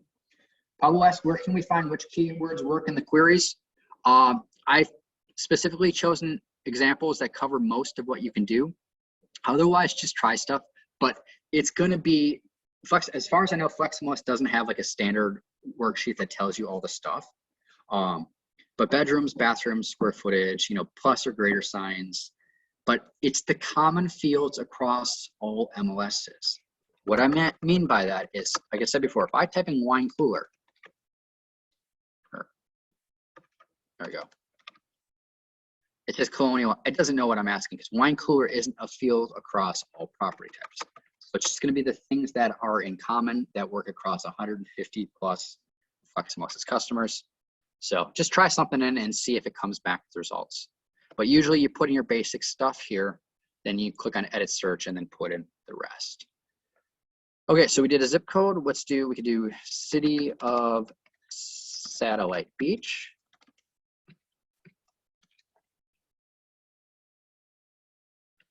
Now, sub of does work, subdivision, but problem is you have so many phases for the different subdivisions, it's not efficient because you would literally have to type in every single subdivision. So for subdivisions, I just skip it here. I use areas instead. And then I switch to the edit search. And then just if I needed to narrow it down by subdivisions, because up here, just based on how your subdivisions are set up here, it's not efficient. In other places, subdivisions, there's just one phase, it's one name, then it works great. We'll do area of 344. So Palm Bay. Otherwise, if I did area of 344. And so we see that otherwise, if I did NW Palm Bay, I believe it'll find it. There you go. So if you don't know the number, type in part of the area name and you should be able to find it as well. Okay, so let's click on this. So we have some results, and like I said before, your basic parameters, but then if you need to put like waterfront or any other fields, it might take you a little bit longer. But the great thing about this is you can knock out a search really, really quickly. And I believe you used the full search here before. And so a lot of people were used to going page by page and it would take forever. Just use the basic search parameters and then finish it out, and you can knock out a search really in about 30 seconds. Diane says, what terminology is used for year built? That's right here, it's year built. And then you would put in a range like say 1995 to 2010. Obviously just there's nothing for those years built, but That's how that works. So any other questions before you continue? Like I said, it is fast. If you're at that kitchen counter and someone's telling you what they're looking for, or let's say you're answering the phone at your office and they give you some stuff, once you get comfortable with this, and I'm not a great typer, so it's not really impressive on my end, but literally just plugging some stuff, that took me, what, 15 seconds? Diane says, what search button are you hitting? I'm not hitting the search button. What I'm doing is in the drop down, I'm clicking. Watch my mouse behavior. Remember, the arrow is the default. If I click on something, the index finger tells me, okay, hey, you can click on this. I click on it, it'll do the search. Laz says the mobile app is not as good as this one. The difference being is the next thing we're gonna do is menu item, meaning stuff here. These menu items don't work in the app because the app's different. But if you were to tap in any of this stuff in the app, this same syntax, do a search, do an address, do an MLS number, that all works in the app. And I will point it out on the 4th hour when we actually cover the app. So, any other questions? Teresa says, is there a search for sewer septic? I'll cover that more in depth in the next hour. But basically, if you're curious what something's called, click inside this box and then just start typing it in and see what comes back. Sewer septic, sewer is available. There you go. So just type in the name of it and it should come back with results. Excellent questions, by the way. Thank you. It makes it a lot more fun to teach when people actually ask stuff. So I've been teaching almost exclusively online, where I'm normally a hands-on teacher who walks around, and so it makes it more fun. Okay, we got about 5 more minutes before we take a break. So I just want to point out number 6. Number 6 is a menu item. Number 6 is a menu item. And so what I mean by that is by default, you're going to have about 5 things right here. And I believe these are the same 5 things that you have as a default. Because this is a test account, I'm constantly tweaking it. It might be different. So what you can do is you can go to menu and you see your menu and you see stars next to the things that are up here. So if I click on a star, my messages, it goes up. Or if I do say my production. So what this does is it puts the things that I am using regularly. So I use the stuff up here as the stuff I use on a daily basis. And so I put the things I do on a daily basis, but if I know what something's called, what I will do is just start typing in the name. So if I want to pull up IMAP, I just start typing in IMAP tech info. It'll open it up into a new tab. And then if I need to do a search, pull it up. Or let's say, you've seen this before. Remember when I did the general preferences? That is a menu item.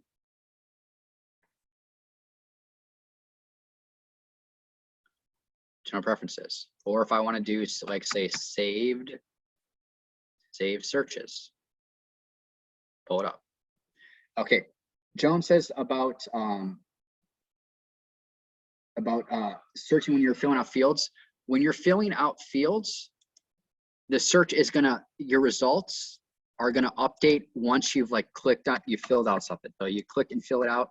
If you click outside of it, if it's not doing anything, it should update it. So if we do bedrooms 3 to 4, it should start searching for it. But if you notice it's not doing anything, I either click outside of it or I force it to change by clicking on, say, the list tab. So then it'll update. Okay, so Diane, it might be specific to the search that you're doing. There may not be any results. So if you have something that's not working, my email is mlsroadschool@gmail.com. You can always email me and see what you're doing, and then I can take a look, and screenshots always help. So, because if you're not getting results, usually it's one thing off where you're missing it, or there's something that doesn't make sense. Okay, so again, menu items. Put things that you use on a daily basis up here, but once you know what everything's called, let's say I want to pull up form simplicity. I don't use it every day, but I use it quite a bit. start typing it in, form simplicity, just click on it. Oh. Okay, so obviously I don't have a NERS number, so that's not gonna work. But yeah, if you wanna pull up IMAP or whatever other products you have or things, say I wanna pull up reverse prospecting, just type in reverse.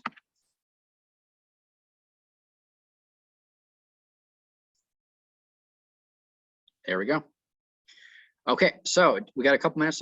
Or actually 1 more minute, I'll sum up before we take our break. So in this hour, we talked about the quick launch, the very powerful functionality inside the system. We did 6 things. Number 1 was an MLS number. Number 2 was an address. Check your notes, make sure you have actual examples of these things there, because when you're trying it on your own, I want to make sure you actually have that example so you see how it works. Number 3 was a radius, and we did 3 types of radiuses. We did an MLS number, we did an address, and we did a location. Number 4 is a name. Number 5 is a search. So I gave you 3 different strings of text for searching. So make sure you wrote those down. And then number 6 is a menu item. So again, anything that's here that's named. So if I want to pull up RPR, there we go. Pull up this menu item for RPR. Okay, so we're going to take a 10-minute break, and I will see you in a little bit.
Okay, we'll start up again in 2 more minutes.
Okay, and we are back.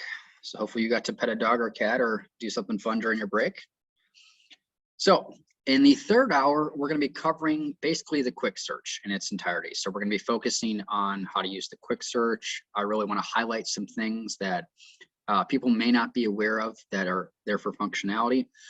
And then we're gonna save the search, set up subscription. I'll talk about the portal a little bit, but there is going to be a separate portal and subscriptions class tomorrow that'll go much more in depth. Really, for this hour, I want you to understand the difference between the subscription and the portal. Why you might use one or the other, but I do recommend using both. A lot of times when it comes down to the portal, people just don't quite understand what it is. So that's kind of the focus of this during this hour while we save the search and subscription, whereas subscriptions and portals all actually go through in depth how to set it up, how to change settings, how you can use the data that gets generated, that kind of thing. Okay, so we're going to do a quick search. Now, there's a couple different ways you can do a quick search. You know, we did before, click on new search, click on a property type, or one of the most common is just click on quick search right here. Now, when you click on quick search, it's going to remember the last search that you did. So if I go to this and I do rental, and let me just plug in something so the system recognizes it. Now, if I close it out of this, like I'm working on something else, and then I go back and do a quick search, it should bring me right in. So see, it brings me right into rental. 1 second. I'm trying to watch what I'm doing just so I know I'm not going too fast, because I don't have your faces to visually see the pace we're going at.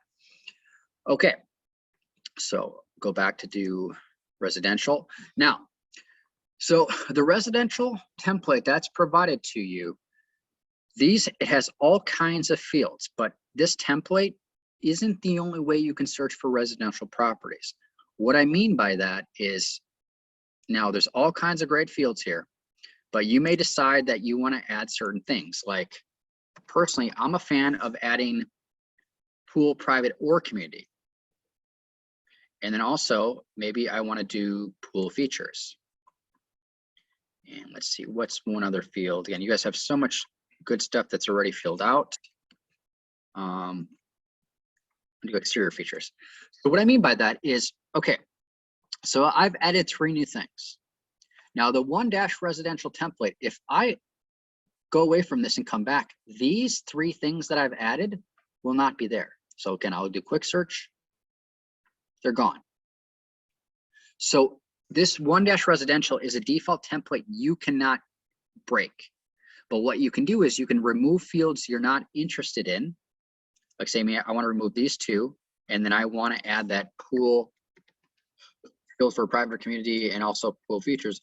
If I want these fields always to be available, I can save it as a template. Again, I can't get rid of the 1- residential. That's provided to me at the board level. But if I'm tired of always having to add fields that I'm searching on and I always want them to be there, it's very simple. Go up to save quick search template right here. And I can decide what view I want. Maybe I'll choose the residential. But it's alphanumeric, so it's 1 dash residential, one's first. So if I actually did 0.5, my residential, this will show up first before the 1 because it's alphanumeric. So if I do my residential, click on save, and then now see 0.5 my residential. And like I told you before, once you've saved something, it's going to or used a certain template, it's going to allow you to go back to it. So let's go back to our dashboard. Mark says special characters likely work. You can try. I've never tried with special characters, just so I know from like programming, when people put in special characters, depending if the programmer on the internet is anticipated something like that, it might break things. So we go to quick search. There we go. 0. my residential. Now the great thing about this is if I scroll down, I remove those 2 other pool fields, then I add pool private or community, and then pool features. So I remove fields I'm not interested in. I can add fields that I am interested in, and then I can create my own custom template. And again, save quick search templates. That's really cool option. Now I'm just going to switch back to the residential one because you're used to it, but I just want you to be aware of there's so much functionality here available. Laz asked, can I remove fields? It's very, very simple. Just click on the X.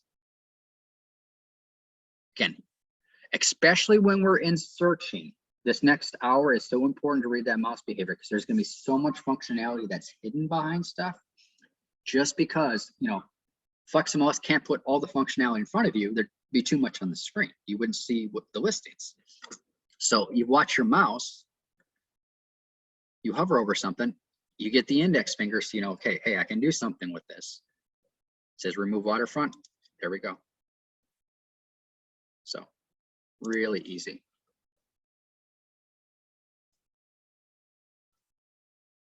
Okay, so what we're going to do is we're just going to go through these fields and just start typing in some stuff. Now I'm just going to refresh it one more time. Now that is insane. We started with 1,000 results at the beginning of this class. We're already down to 992. So just shows you how fast the market is. Okay, so I showed you before, but you can click on MLS and you do have an option to search for Daytona or Northeast Florida. Watch that results change. 759, Northeast Florida is much larger, so it should have some more results. Yep. Now, whenever you see a list or a table like this, you can hold on Control or Command, and it'll select all of them. The problem with doing all of them at the same time, notice we suddenly have very few fields. It's only going to allow you to search fields that are in common across all 3 boards. That's why everything has disappeared. So if you're looking for something on another board, it might make more sense just to have it as a separate search so you can access those fields. Because again, if you're doing it all at the same time, only fields in common, like our waterfront went away, our pool fields, all kinds of fields have gone. We just got a handful of fields now. The same fields named the same type of thing. So I'm just going to refresh this by clicking on quick search. Okay, so watch what I do with status. Status drops down. Now, if I hold down Control, or if I have a Mac command, I can click or unclick things. I'm just going to click on closed. Now, you'll notice that there's 2 different types of date ranges. We have what is a relative date range, these first 2, because I was playing around with them when I was prepping for class. And then we have an absolute date range. This is one of those things that you would have no idea it was available unless you watched what your mouse did. Look at that cursor. I hover over these 2 black arrows. They're tiny yet. I'd have no idea this was available. It says change date type. So I can toggle between an absolute date range and a relative date range. So let's do 1/1/2021. So it's going to show me all solds since the beginning of the year. And then the search is going to go into 10 years in the future. Basically, how this is set up is searches will always work for 10 years, really when you have a very picky client. Now I can toggle it to a relative date range. So I could go back, say 30 days. And again, my mouse behavior, look, I hover over it, it gives me the index finger, so I know I can do something with it. Changes from days to months, and then to years. So you don't have 30 years of data, but you have quite a bit of data. So let's go back to 30 days. Now I'm actually going to be looking for active listings and pending stuff. So I'm going to just use these 4. And I'm going to choose everything within, say, the last 3 months. This is now a search that I'm going to save for clients. So we're going to go through all the stuff in the quick search, and then we are going to save it, set up a subscription, and we'll talk about that process. Okay, so I'm going to go down to, like, say, res subtype, and we see a list right here. Remember, control, if you want to select things, and if you're just doing one, just click on it. But if you want to do single family and townhouse, hold on control, is both. Or watch what happens when I do mobile manufacturer. Or this can work for any other one, but again, mouse behavior is so important, because what if I want all of these but not mobile manufactured? Look at my mouse. I hover over of. It gives me the index finger, so I know I can click on it. It says, click to change, include, exclude. Almost all the time when you have an index finger, it's going to give you this hover text or this help text that'll tell you what this does. This is that hidden functionality.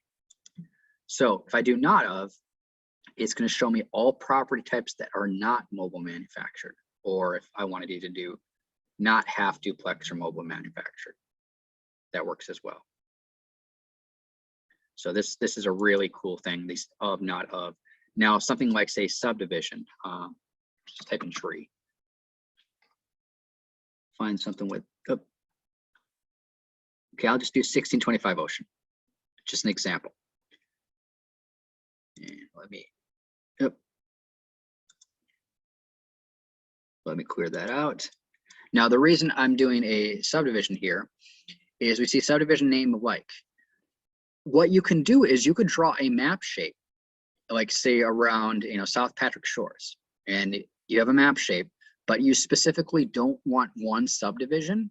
You could always click on this like to change it to not like. So it's everything in that shape, but not that subdivision.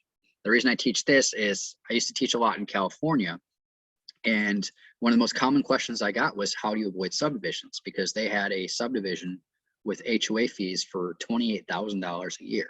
So, and they had a lot of the subdivisions like that were these just ridiculous HOA fees. So people would always say, well, how can I do a map search? You draw something, but I know in that lower right corner of that shape, there's this subdivision that I want to avoid. Just, change it from like to not like, and you'll find everything without that subdivision. Okay, so let's keep going on. Okay, we probably should do a price. Let's try 300. I'm gonna keep it pretty broad on price, just because the inventory is so low right now. A lot of times I don't get the right results I want for the purposes of training. So again, I'm just gonna keep it pretty broad. Now we could do area, and again, control or command if you want to select multiple areas. I'm going to use map shapes instead, so I'm not going to use the area. And we'll do bedrooms 3 to 4. Baths, we're going to do 2 minimum. Again, if you have any questions, please type them in. So far, your questions have been excellent, so I'd like to see that continue. Square foot living. Let's do, say, 1,200 to 2,000. Again, just keeping it really, really basic. So we have a lot of results. Waterfront, I'm gonna say no, just because for that price, unlikely. Property status. Now, this is something that's good if you want to avoid, again, if you do not want a short sale, or if you don't want any of these, do not of. And you can avoid all those. No, actually, we'd want standard though. So, sorry, I just don't know what your fields are called compared to other boards, because I teach all over the US. So that'd be standard. Whereas if we wanted bank owned, We just have 1. Or if we have 1 short sale, we have 0. So, but remember, of, not of, just about everything that you can click here, you can do like the opposite. And so we'll do year built. Let's see if we can get something relatively modern. And then, okay, so there's a bunch of different fields. Now I showed you before, you can remove fields by clicking on X, and then you can add fields by clicking inside add a field to the search. If this is something that you're doing on a regular basis, it makes sense to make your own custom template. But if this is just a one-time thing, I'm not going to do that. So I'm just going to do the pool. I like this one right here, the private or community. Actually, that drops their numbers down quite a bit. So maybe I'm not going to worry about that. But this add a field to the search I talked about earlier. Just if you're not sure what something called, just start typing it in. And then you can, you can click on that. Now, Caitlin asks, can you search for residential land in the same search? Technically you can, but I don't know if you're going to want to. The reason being is when you do multiple property types, it's only going to show you the fields that are in common to them. In residential land often have very different fields. Now there is yours is going to be called, it might be MLS, hold on. This is MLS number search. Again, this is just one of those things that I'm not quite sure what yours is called. Okay, so MLS search does do multiple property types, so you could just do residential and vacant land. But notice how there's just not as many fields. So it's going to be, with not as many fields, it may make sense to keep them separate. So you can do it. Susan asked about short sales. No, I was just showing you a lot of questions I get, and it's like, how do we avoid short sales? How do we avoid, certain things? It's very simple. Just make sure when you're looking at that property status that you can click on something, or you can avoid it by clicking on the of, changing it to not of. I do not want a short sale. So that's how that works. So Caitlin, to get back to your question, yes, you can search for them at the same under the MLS search, but do you want to? It's again, if there's the fields you find they're in the same, that can be really helpful. But I know in a lot of boards that I teach, especially if they've been around for a long time, they have such different fields that it's not helpful. Because if you don't have the same field, it's not going to work. So using 2 different searches, like, I have a client who's looking to either build or looking for residential, it may make sense to say, hey, I'm going to give you 2 different searches because they're quite different. You're looking for something to buy. But if you're looking for something to buy and you're not finding what you want, then we want to find some land to build. Okay, I'll try to speak directly into the mic. It should be fine now, I think. Okay, so a couple other things we can do is I'm going to type in the word central. So I'm looking for a central error. Now, if I click on central, watch what happens. It just adds central. But if I click on the group, it'll add the entire cooling group over, and it actually says that. Click to add all fields in this group. So cooling will add the entire group over. So whenever you're working with these detail groups, there's operators or, not, or and. Again, watch your mouse behavior. Click to change and or not. So if I click on central, right now we have it's like 158. I click on central, drops us down to 133. See? On 158, 133. So an or is basically, okay, it has all these properties and it has the central thing. Now the ands, this makes more sense if we're doing things like appliances. So I'm gonna see you have an equipment appliances section. So if I click on that, so look what happens with appliances. I'm gonna do, here's your washer and then there's your dryer. Okay. So it has to have central air. Now, if I do washer, watch what happens to the number. Goes to 50, and then I go to dryer, stays at 50. We'll do dryer gas. Okay, so same as the same. But what I mean by the or is it can have a washer or a dryer or dryer gas. So what you would want to do is change this to it has a washer and a dryer. It has to have both of them to come back in the search results. And then you also have the option for not, but it cannot have a microwave. So or, not, or and. And again, this functionality, it's not apparent to you just at first glance because there's so much you can do here. Watching this mouse behavior, you know, this cursor suddenly switches to an index finger. I know I can do something with it. And then if I hover over something and it suddenly gives me help text, it's going to tell me exactly what it is that I can do.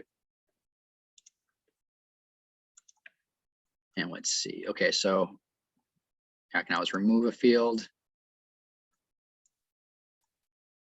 Okay, there's a city field here as well. I don't see a garage field. So I'm gonna click inside this box. I'm gonna type in the word garage because I'm just using this the first time. I not remember what exactly it is. So you see all these options. So total garage spaces, that's what I'm looking for. So we wanna have at least 2 garage spaces. So we're down to 125. Okay, so I have some basic search parameters on the left side.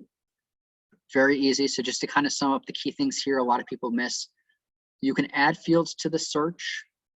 If it's a one-time thing, just add it.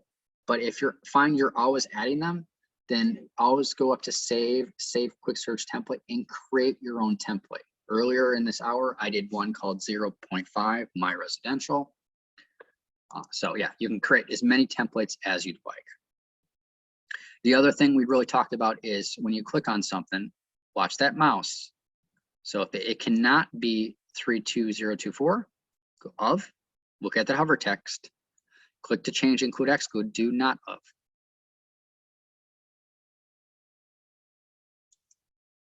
So I'm just gonna keep it at 125 results. And now what I'm gonna do is I'm gonna use the map shapes right here.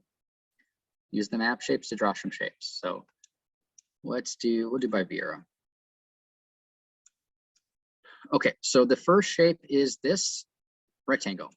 I click on the rectangle, click once, start moving my mouse. And then when I'm finished, I click again. So we had 125, now it drops down to 8. So the rectangle, it's a rectangle. And if I scroll up, I see, there you go, everything within that shape. Now the next shape is the circle, which is basically a radius. So it'll tell you how far it'll go out. So if I click on the radius, so you can use this for, if you know where something's located, just zoom into it, use it as your center point, like say the zoo, and then go out and watch that number. Tell you by feet, then it goes to miles. So if I want to say I want to go out 1 mile, let's say client just got a job at the zoo, wants to live within a certain distance. Now we have a 1 mile radius. So let's imagine that the rectangle is the husband's search, but the circle is the wife's search. One of these things again, that, don't worry, Jonah, I will do it again. One thing again, your mouse behavior, I would have no idea that this within, all shape locations are included, click to intersect. I can change it so it's like it's going to zoom into it. So it's like a Venn diagram, the stuff in the center.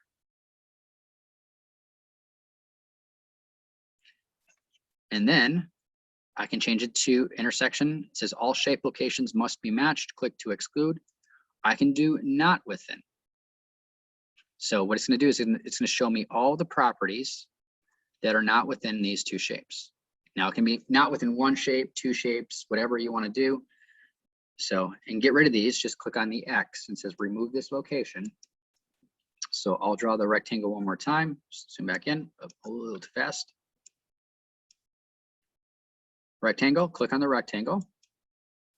Click once on the map to start it. Move your mouse to whatever direction you'd like. Click on it again to finish. And maybe we want a circle, a radius, but not an intersection. We just want two different shapes. The circle, again, is a radius. So if I could really zoom in, get a starting point, click once, move my mouse out.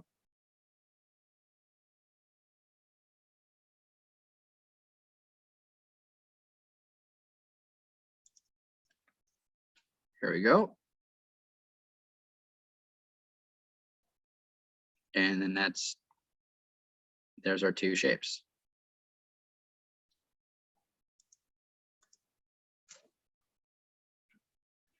Okay, so the final shape that we're gonna work on right here is the free-form polygon, which is this right here. So let's see, I'm actually gonna go down towards Palm Bay, just because we have a decent amount of results. And so for the free-form polygon, what I like to do is I like to switch to the satellite view just to get a better idea of what I'm looking at. Because a lot of times when you draw shapes, it's not so common here, but if you have like wetlands or mountains or something where there's actually just no houses, it doesn't make sense to draw. So what I'm gonna do is I'm gonna draw a freeform polygon. To do this, I'm gonna click on it. And then every time I click, it gives me a point. Now I'm gonna keep this pretty basic.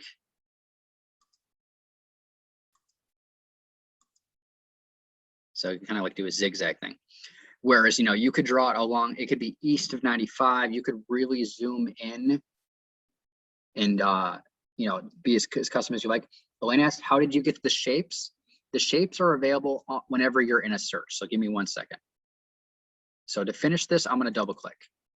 And just to show Elena how I got to this, I'm just going to open up the quick search into a new tab. The quick search, you'll see the shapes. It's on the edit search, but also if you were to go to the map, same functionality. These shapes, the three shapes are going to be whenever you see a map. Either map or edit search, but it's inside an actual quick search.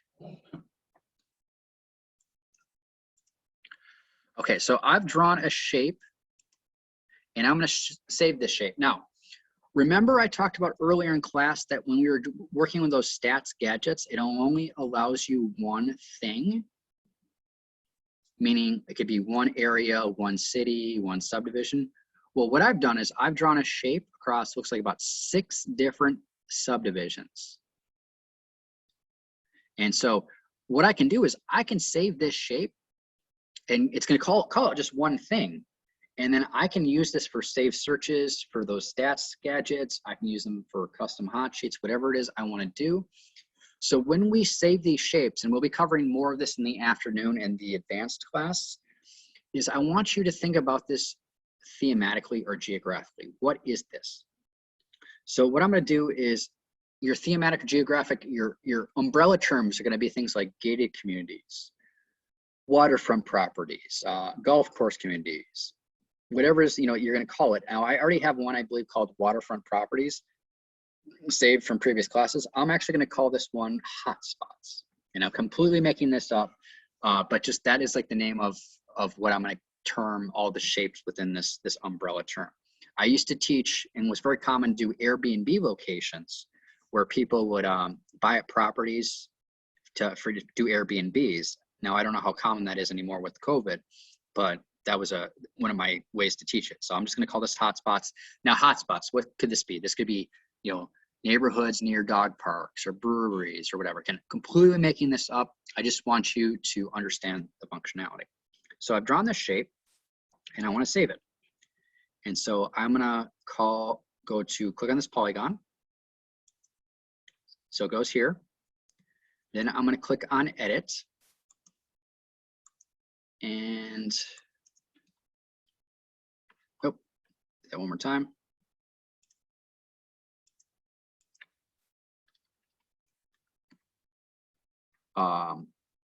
I'm just going to call this the Palm. So it's a neighborhood of Palm Bay that's really hip.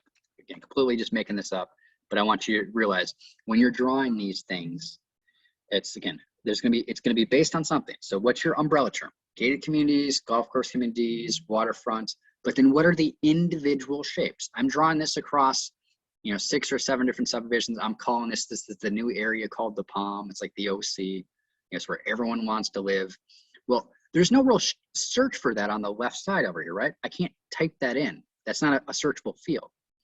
But if I create something that I can use that makes sense to me, I can use it in the future. So I'm gonna give it a color, and we're gonna go save to map overlay. And so we have new overlay or add to existing. I always check to see what overlays I already have. So, okay, I have beachfront, beach properties, city limits.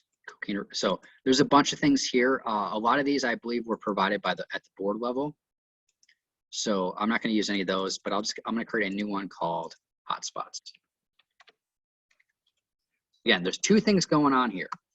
We have the name of the individual shape, which can include multiple things. Here it's including multiple subdivisions, but also what is this going to be grouped under?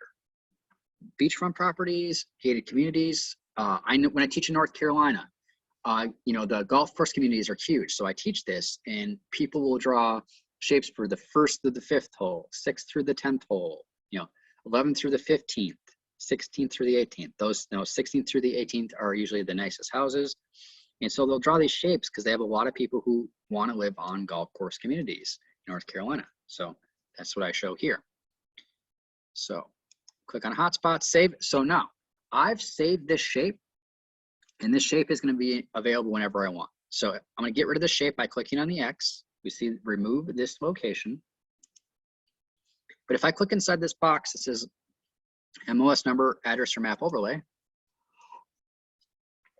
I see all of these other shapes. And I see the one for hotspots, the palm.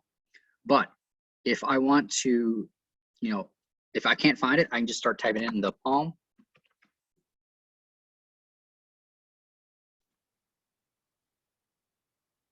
There we go. Now it's going to show me everything in that shape. So you can draw as many shapes as you'd like just to show you. Like, so a bunch of times when I taught this here, I would use beachfront properties and I have all these different shapes. And then some of these, I just think someone else was using this account. I don't recognize a lot of these, but yeah, a map shape is just like any other search parameter. You have areas, you have subdivision, you have city, but that might not be sufficient, or the subdivision is actually too specific. It's just like one phase. Well, if you want to draw a shape that has all 4 phases, draw the borders of all those 4 phases and then save that shape and call it, like, say for example, Glenwood. Glenwood actually has 4 phases, maybe 1, 2, 3, 4. Well, I want everything in Glenwood, so I draw a shape that it encompasses all of them, this, and then I can save it. So Elena asks, how do you print it out for a client? You don't print out shapes for a client. I mean, you could print this listing. I guess I'm not quite sure what you're asking if you want to be more specific. So I hope you understand the shapes. In the afternoon class at 2 to 4, we will be doing the first hour will be CMA, and then the second hour will be advanced searching. I'll cover this map stuff a little more in depth in the map searching, if you're curious for that. Okay, so we have 7 results. So what I want to do now is take a look at these results and go from there. So I'm going to click on the list tab.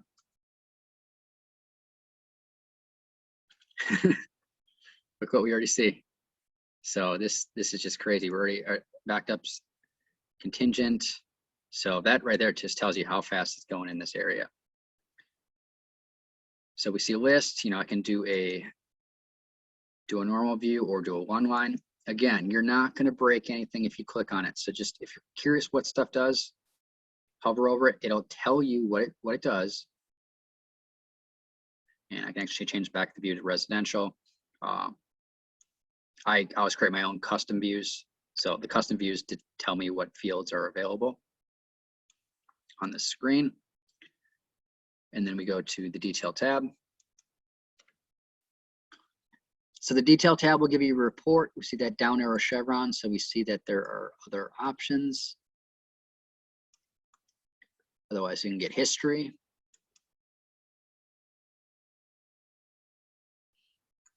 I'm at tax info, so this will actually give you info specific to this current listing, whatever listing's yellow on the left side. This will give you the tax info. So IMAP's got some great data, so I find most people really like to use it.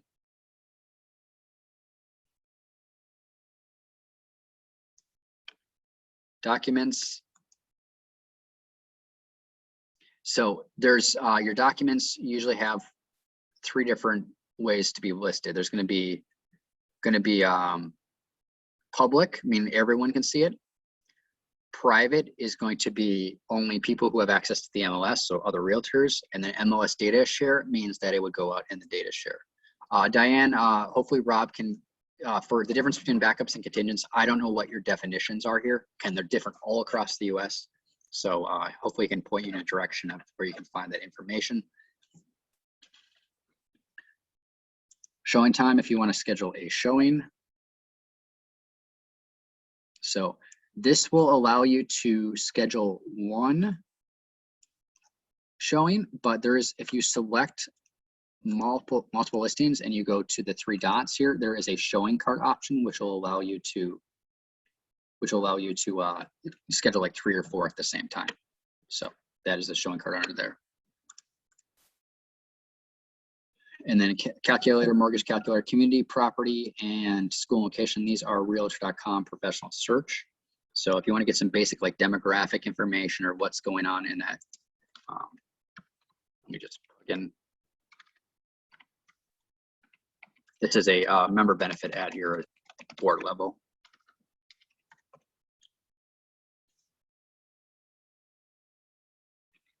So community info, just some interesting stuff that you can like print off for your clients.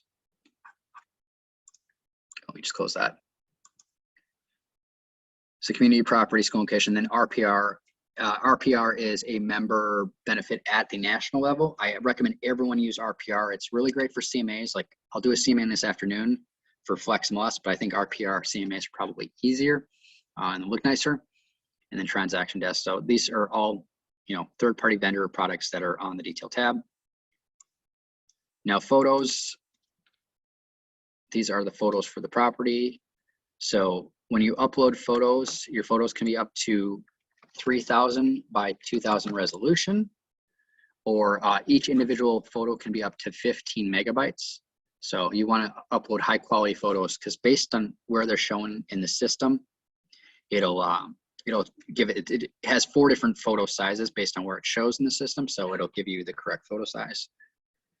And then map, like we already played around on the map, but so if you want to come back here. So basically I found these 7 results. And so what I want to do is I want to save it or email it, or I want to do something with it. So this is where I explain what's the difference between a search, a subscription, and a portal. Now we will have a subscriptions and portal class tomorrow where I will go much more in depth. But what I really want you to walk away with is why you would do one over the other. So I like to think of it as tiers of support. So there's 3 tiers of support when you're dealing with the client. The first tier is an email, a manual email. We have 7 results. So I go to email these results, click on email, do all results, and then maybe I'll just fire it off to whoever. They might not even be my contact list. So someone comes up to me at an open house and then I fire off an email to them. And then just plug in some basic information and click on email.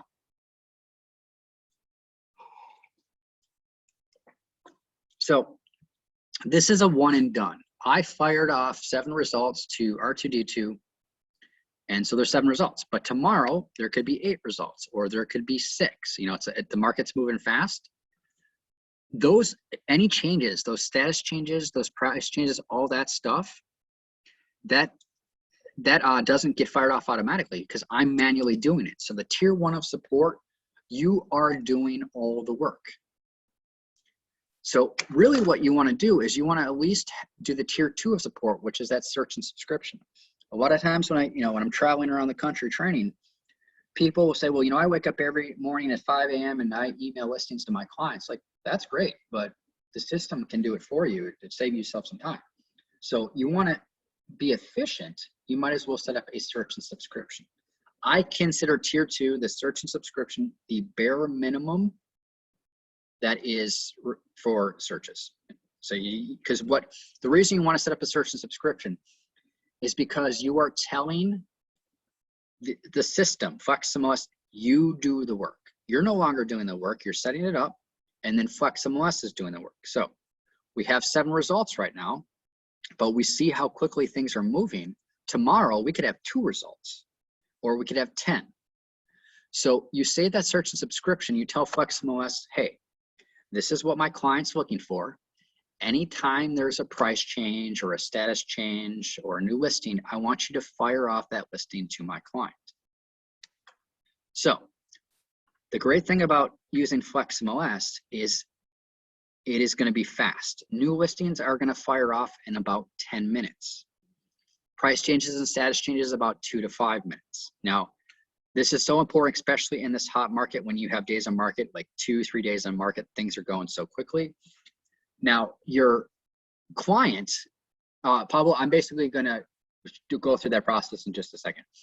Now, your client, a lot of times they'll come from another site like Zillow.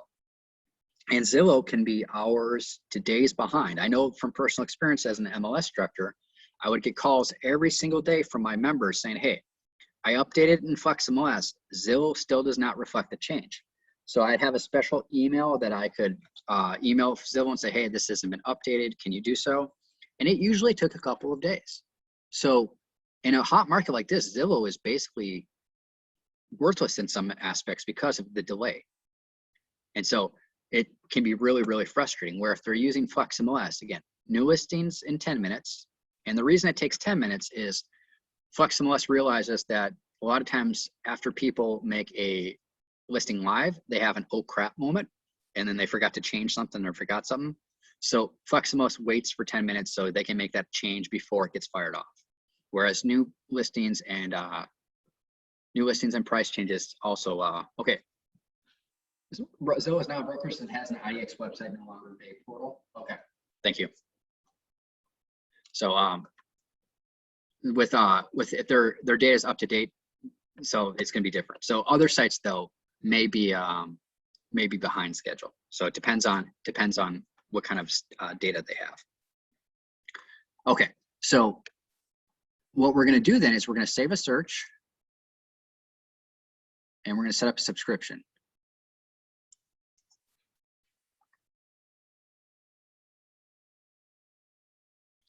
Okay, so I'm going to plug in, let's see. I'm going to see what context I have. I always use Star Wars characters, but I keep forgetting. Okay, so I haven't used Wedge lately, so we'll use Wedge.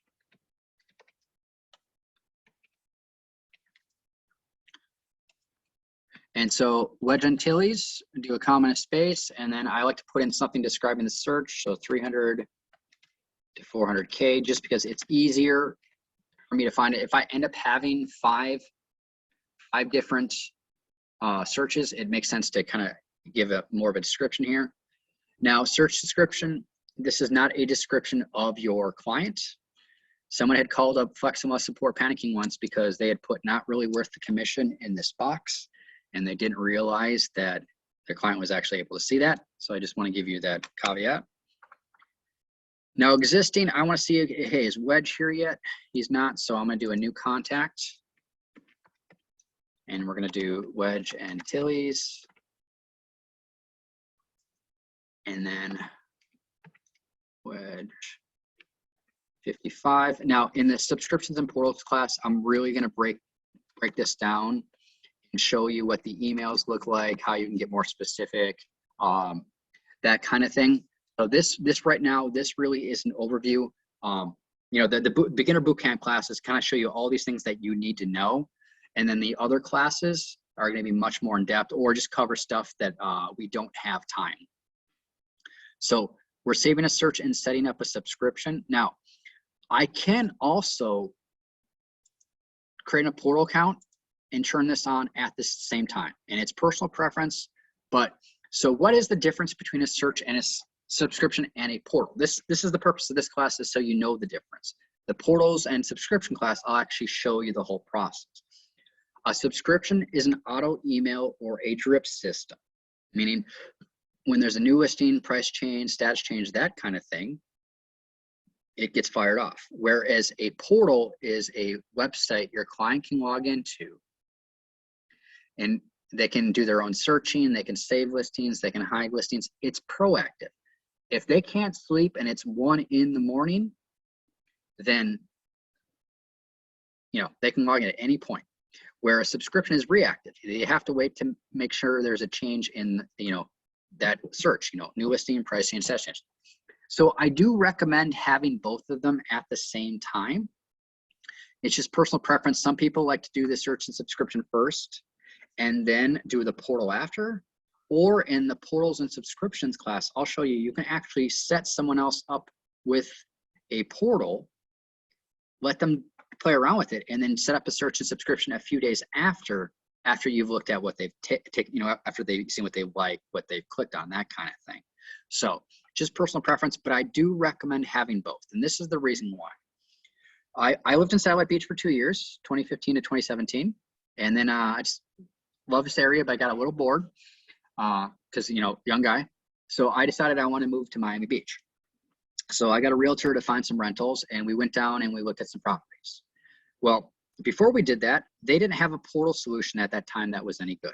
So I downloaded Zillow to my phone, and this is going to be a common thing, or on another site, and use that to do some searching. Well, at that time, Zillow was not up to date at all. And so I would find these listings. I text my realtor and say, hey, I'm interested in this one. She's like, well, it's already been rented, because, again, it was behind. And it was a hot market then, even for rentals. So number one reason to use the portal, it is live, up-to-date information. Now, number two, you can track what they're looking at. Meaning, if your client clicks on a listing a bunch of times, you get to see it. If they like something, you get to see it. But if they're doing it on another site, you don't get to see the searching that they're doing. So you don't necessarily know how important their search parameters are to them. When I moved down to Miami Beach, I was working for FlexMLS, and I was on the road often 50% of the time. So I didn't need anything fancy because I wasn't home a lot. But my realtor had no idea how important my price range was for me. So when I went down to look at properties, she was showing me stuff that was $200 to $300 more a month than I wanted to spend, because she didn't see the kind of searching I was doing, because I wasn't using the FlexMLS portal. They didn't have that. So the two reasons to use the FlexMLS portal is number one, live, up-to-date information. And the number two, it is going to be, you can track what they're looking at. So you don't have to tell them you're spying on them, but it really does help out. And in that portal and subscriptions class tomorrow, we're really going to dig into what is the data that gets generated when they start to use the portal? How can I use this to better serve my clients? So I'm not going to turn the portal on right now, because we're going to cover that more in depth tomorrow, but just be aware, you can save a search and set up a subscription at the same time as you use the portal. So I'm going to click on Save and Add Subscription. And then, okay, so you will probably have these clicked. I unclicked them because I don't need them. The reason being, and we will cover this in class tomorrow in contact management, is contact management tracks a lot of this stuff already. So I'm not going to be doing these two things. So schedule, every day is checked by default, meaning once a day, every day, your client is going to receive an email, assuming there are listings that meet the search parameters. This is a pretty narrow search, so it might be an email like once or twice a week with price changes, status changes, new listings. But in a hot market right now, which what we have, I would recommend doing ASAP. And this is where it's going to get fired off within 10 minutes for new listings, price changes and status changes within a couple of minutes. And then here, this is going to be blank for you. And I've taught here so much, I probably have a bunch of these. What I want you to do is type in a subject, listings for you to review, put in a high space comma.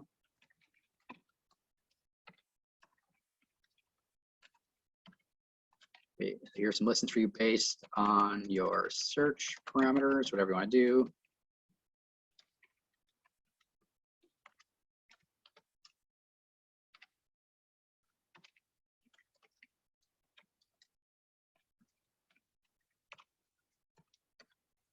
just type in some basic stuff, and then I want to save a new template. You can have as many templates as you'd like. I'm just going to call this one April class. And then you can find whatever template you want. So if you have a default one like this, make it a default. Next, and all I have to do is just type in the name of my contact, save myself some time. And then click on save. So when I do that, this is save the search instead of subscription. This scroll, this pop-up right here is just basically saying, would you like to email these listings now? In a search and subscription, your original results don't go out. When you set up a search subscription, it's just future results. It's like a magazine subscription. So you may want to manually email these, or because I always do a search and subscription with the portal, if I turn on that portal, they'll be able to see all these listings in the portal. And again, tomorrow we'll cover the portal much more in depth. This is just kind of an intro to your saving a search, you're dealing with clients. These are the different things that you can do. I want you to understand contextually what all this is about. And then tomorrow we have 4 hours of contact management and something else with contact management. I can't remember what it was. Statistics, yes. And then we also have portals and subscriptions. There's going to be grouped together. So, okay. So what we're going to do now is we are going to take our 10-minute break. Then we'll start again at the top of the hour. And then the last hour, we're going to be covering the mobile app. So see you in a bit.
Okay, we're going to start up again in 2 minutes.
Okay, we are going to start up again. So I'm just going to show you the FlexMLS apps, the Pro apps, for what it looks like for both Apple and for Android. Obviously, you'd be doing this on your phone, but you'll notice that there's a couple of different apps. There's a FlexMLS for home buyers. This is basically going to be your portal as an app. Where FlexMLS for real estate pros, or it used to be called just FlexMLS Pro, this is for you as a realtor. So there's the color of the apps are different. So home buyers is the portal as an app. So the person, your client would log in with their email address, where FlexMLS for real estate pros, this is going to be your username. Now let me do Android, Google Play. And then let's take a look here. The same thing. So the circle, or the white one, is for real estate pros, where this blue one, this is for the portal. So what I'm going to do is I'm actually going to simulate what the app looks like. I'm going to use m.flexmls.com just so I can show you, make it more mobile, more mobile dimensions. So there's two apps. There's the Android and there's the Apple. The difference between the apps really is there's a little bit of different functionality, like where the Apple, these are down at the bottom, these icons, but for the most part, the functionality is the same. So I'm just going to use this mobile m.flexmls.com. So don't do it right now so you can watch the class, but I would recommend downloading the app to your phone when you get a chance. And if you have any questions about that, you can type them into the chat box. But the great thing about the app, and really the purpose of the app, is it's going to allow you to work in FlexMLS while you're on the road or when you're with clients. So it doesn't have all the same functionality, but there is a lot of good functionality that is available. So the first thing I want to point out, and I mentioned this earlier in class, is we do have the quick launch. So imagine that I'm tapping in this, and I meet up with a client and they say, oh, I have an MLS number I want you to look at. You plug in the MLS number. Give it a second to load.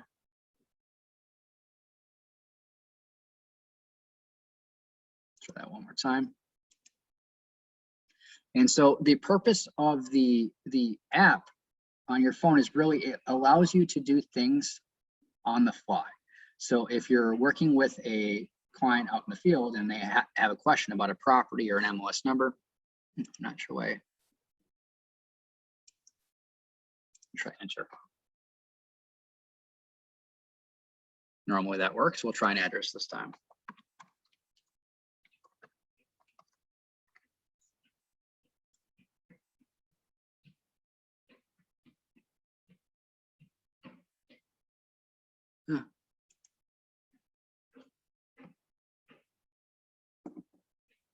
Okay, so normally if you're using the app, you tap in the phone number, or sorry, the MLS number or the address, and this will work. Also, your radius searching, those first 5 things that you took notes on in the second hour, all that stuff works here.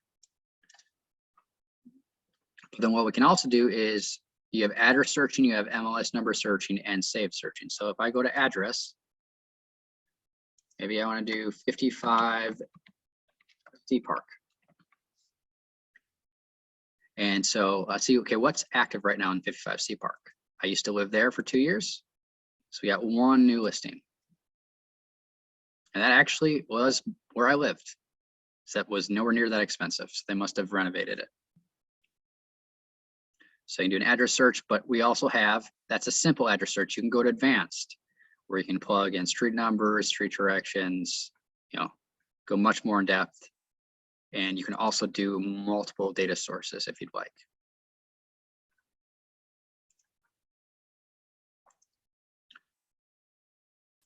Tap on address search. So when you're going to be going back, you're going to be either using this stuff, or there's going to tell you functionality here of how to like go back to a different screen. So we'll go tap on back one more time. And then so that's the MLS number search right here. You can do multiple MLS numbers. So I'm going to do 903522. Let's say you meet up with a client and they have a list of MLS numbers. You know, they're searching on other sites. They want you to pull them up. So we see the 2 listings. And then here are those 2 properties. And if you want to look at one, just tap on it. So what's great about the app is, you know, a lot of times when you're going to, you know, do some showings with a client, you print off some detailed reports, you kind of have an itinerary, what you're going to do, and then you meet them. And, you know, they either provide you an MLS number, address, something else that they saw, or maybe, you know, you're driving down the road and they see a for sale sign and they really like that house. Well, a lot of people are like, well, I'm not at my office. How do I access those listings? Just plug in the address or the MLS number into your, so this is, we're simulating a phone. We plug it into our phone, and then we can go through the photos. Yeah, I could, you know, full screen the photo and then go left to right.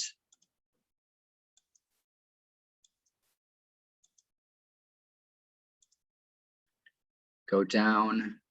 So this description. Now, the FlexMLS, the pro version of the app is for you. So all the private fields, if they're looking over your shoulder, they're going to see that stuff. So it has all the fields, where if they're using the portal, you know, what's meant for them, they won't see those private fields. So really, a lot of the functionality that you're going to see on the desktop side is going to be available here. Now, you can't do a CMA or run stats or, you know, not that kind of stuff, but a lot of the day-to-day stuff that you do is stuff you're going to be able to access here. And I'm just going to scroll really quickly towards the bottom. So yeah, all the fields, all the data that is available is here. And then also what we will see is if there's any documents. So we see history. See if there's documents. Tax information. If you want to pull up IMAP, you can do so, but also you can pull up the other third-party transactions that are available. So the Brevard County Appraiser, RPR search. So if you're using your phone, you'd be able to access the other stuff. So a lot of the same functionality, just not everything.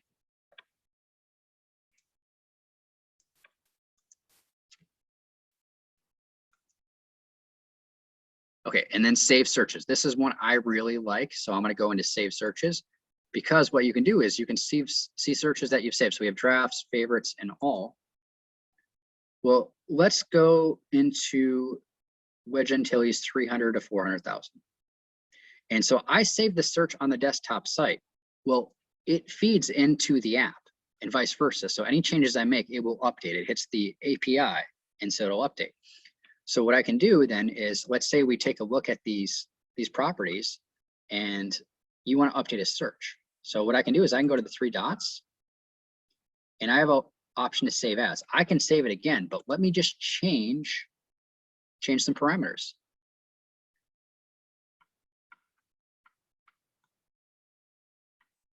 So I have price range of 300, 400,000. I'm not finding, or he's not finding what he wants for that price range. So let's try 350 to 400,000.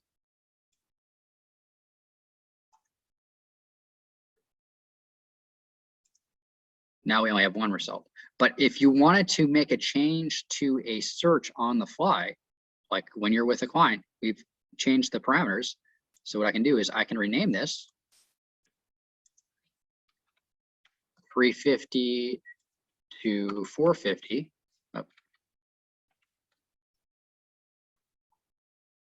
And then I'm going to save it.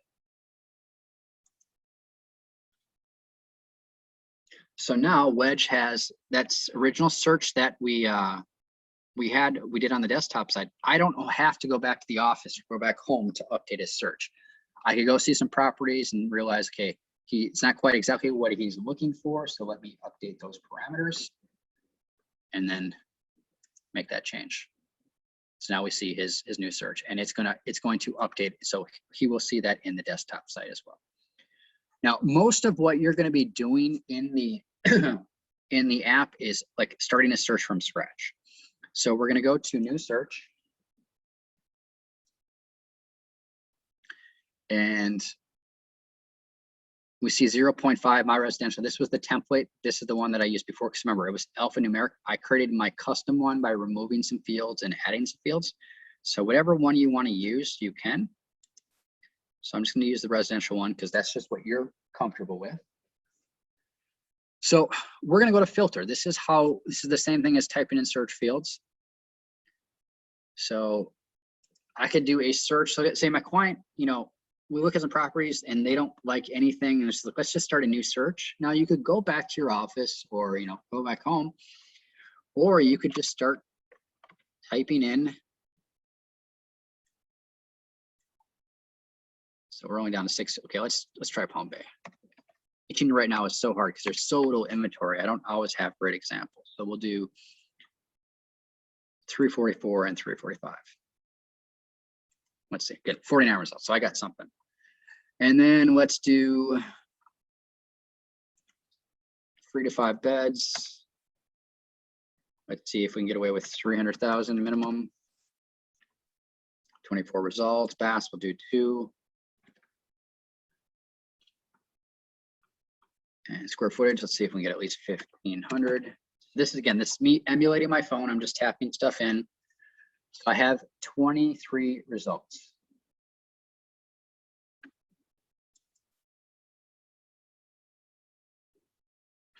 And so here are my 23 results. Now I see the photos of the property. I can go to a list right here and see them in a list. Let me just, or I could see them where they're located on the map. And if I hover over any of these or tap on them with my finger, it's going to tell me what that house looks like. Close map, go back to photos. So if you want to, again, this screen side is mobile responsive. So depending on how big your screen is, it would do 1 or it could do multiple. So if I want to view a property, just tap on it.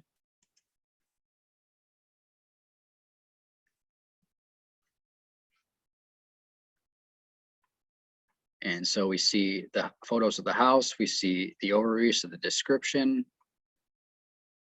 see the realtor, tap on Shirley. If I want to text her or call her or get her emails, I can also see any listings that she has. So she's got a bunch of listings.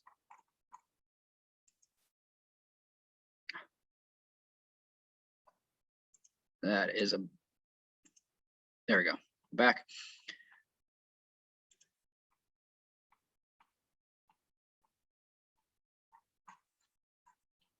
And then I can go back and take a look at all the other houses. So when you're looking at properties through a search, there's a couple different things you can do. One, on an individual listing, you can tap on the 3 dots. You can share it, view the show information, recommend it. add error forms. So if there's something wrong and you need to, it's against the rules and regulations. So there's personal collections and there's contact collections. Now, personal collections, if you add it to a personal collection, what it will do is that personal collections meaning you. Contacts are going to be your contacts. Laylee asks, can you schedule an appointment to showing time? Tap on the listing, go down to the bottom, and okay, I'll have to talk to Rob. Before you could schedule a show on, schedule it on showing time, or at least other boards you can. I'm not sure why that's missing here. I'm not sure about your setup. So let me talk to Rob during the break. But yeah, your third party vendors should be down here. So before, at least when I was at FlexMLS, you could schedule it. See if there's no, okay, view showing info. Oh, okay, so yeah, it has, thank you. It has been moved. So it used to be on this screen down here. View showing info, now showing time is here. You tap on showing time and then it gets sent to showing time. And then add new buyer, whatever, and then go through the process. Thank you for those on answering that.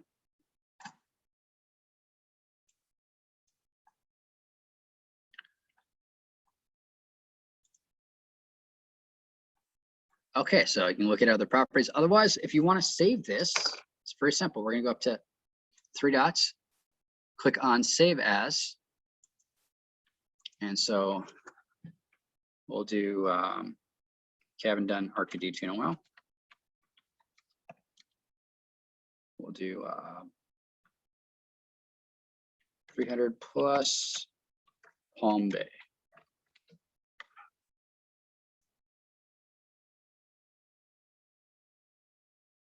So that search has been saved. Otherwise, you can share it and it will be specific for the contact. So when I save it, I might save it just for myself where sharing the search. This is where the functionality of the names have been different. You would save a search in the desktop site, but here you're actually going to share it. So I'm going to go to select contact. Okay, I don't see R2D2, so I'm going to add a contact. And this looks different on the mobile app. It's just because I'm emulating the screen. So we'll do R2D2 88 99.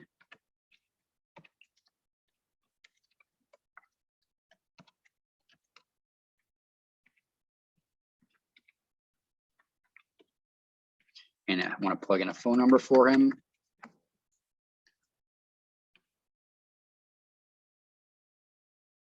And so I can put in a message. Now it says subscribe to updates. This is the subscription. So the process is different on the mobile app than it is on the desktop. So you're sharing a search instead of saving it, but then subscribe to updates is the subscription. Now you can email or text it, however you want to do it. I would just click on email. Now again, I'm emulating it. I don't have, this isn't my computer, so I don't know what's going to happen when I click email. Normally for you on your phone, it would launch your email. Or how we have set up here, it's going to actually just fire it off that way. So that is how you do some basic searching. Let me just go through it one more time. So this shows us that the contact was created. I'm going to do a new search. Decide whatever property type I like. I'm going to put in some search options. So let's do a price again. With this time, we'll do 500,000. 600,000. And then we'll do 5 bedrooms. Oh, too many, we'll do 4 bedrooms.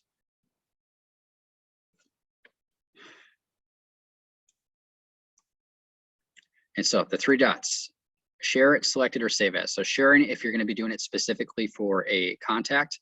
Now selecting, what's cool about selecting is, look when I do select, I'll actually have a checkbox next to the individual listings, and you'll notice that a number badge starts to appear. So I'm just going to select a couple of these, and we'll come to these later on in class. But I want you to be aware that you can select listings. You're selecting listings usually to set them up with in a collection, a listing collection, and we'll do that later on. Now, other things you can do for individual listings is you can recommend. And so what I mean by recommend, usually when you're saving a search for a client, they might have, say your client is looking between 500 and 550,000. And so you see a property that comes up for 560, it's outside their price range, but you know it's an absolute steal where they want to live. And so you might tell them, well, I'm going to recommend a listing to you, say like once a week or something. I want you to take a look at it. This listing will show up in their portal, and we'll talk about that more tomorrow. So if you recommend a listing, I'm going to recommend it to R2D2. And so he's going to see in his portal, there's going to be a recommended section in all those listings. So again, these are things that he wouldn't normally see based on his search parameters, but it's a great idea to do that. And see, there any other options that are important? Personal collection and contact collection. I'll talk about those more when we're in this part. So that's basic searching. It is pretty intuitive. I don't need to spend too much time on it. It's again, like the desktop site, you're not going to break anything. So to understand how the app works, just start tapping on stuff. So this class, I normally like to teach it hands-on and walk around the room because we're not doing that. I just kind of see what the functionality is and then just play around with it when you get a chance, because it is very easy to use. Now the flame right here, this is not Tinder, this is actually the hot sheet. So we go to the hot sheet and we see like new listings, price changes. Now you'll notice that the math is done a little bit differently here. I mean, if I go to filter, it says today, meaning since 12:01 a.m., past 2 days, past 3 days, past week. It's using that midnight time frame. Whereas on the desktop site, it goes back 24 hours. So if you're running a hot sheet on the desktop versus this, you may notice there's different numbers and people will think, okay, it's broken. Like, no, it just calculates the math differently. So if I just want to see everything's in beginning of today, and maybe I want to do Palm Bay, do the entire city. View events. Okay, so we see new listings, back on market. What's really nice about using the app when you're out with clients is, like say you go to an open house and they just want to walk around. Well, if you got a couple minutes and you want to run the hot sheet real quick to see, hey, what's hit the market, what's going on? Because we know the market right now is just crazy and you want to keep on top of it, even just for a couple of hours. You could run that and see, okay, here are the new listings. And we saw, okay, this just popped on 1 minute ago. Maybe this is in their price range and you want to see if you schedule a showing to go take a look at it. So tap on it. Then we decide, go to view showing info. Showing instructions, here's showing time. I could schedule it or reach out to the member. The instructions will tell you, is there an appointment required or is it vacant, go show, whatever it is. So this one they obviously want through showing time, but it will tell you this. So you don't have to go back to the office. The stuff is available with you while you're with your client. It's a really cool thing. You can see where it's on the map and even get driving directions. So on your phone, it'd be the Google Maps would be on your Android, for Apple, whatever the map program is called. Get directions.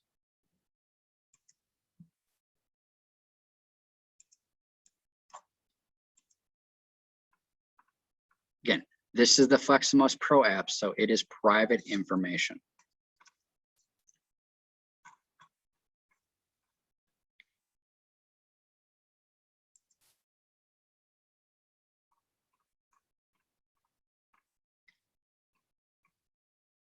Okay, see another one, like maybe, oh, this is definitely in just outside the price range, but definitely something they'd be interested in. So I'm going to recommend it, or I can share it. Personal preference. Recommend this one also to R2D2.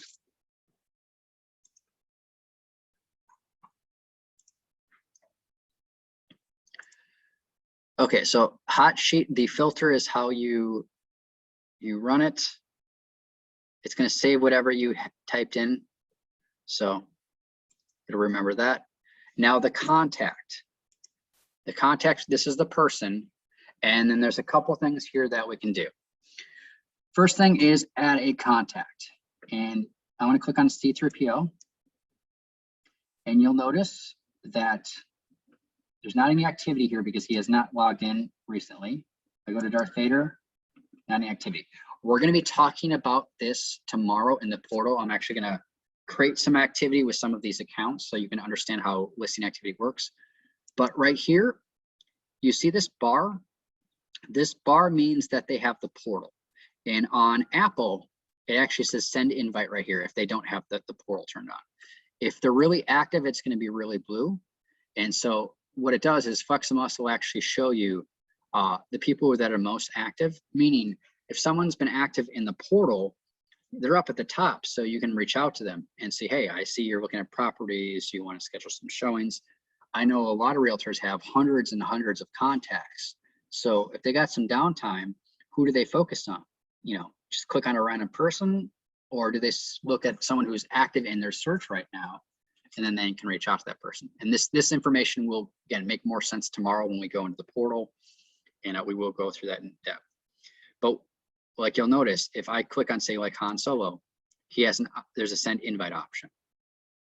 So what's really cool about, you can send invitations to the portal from your app.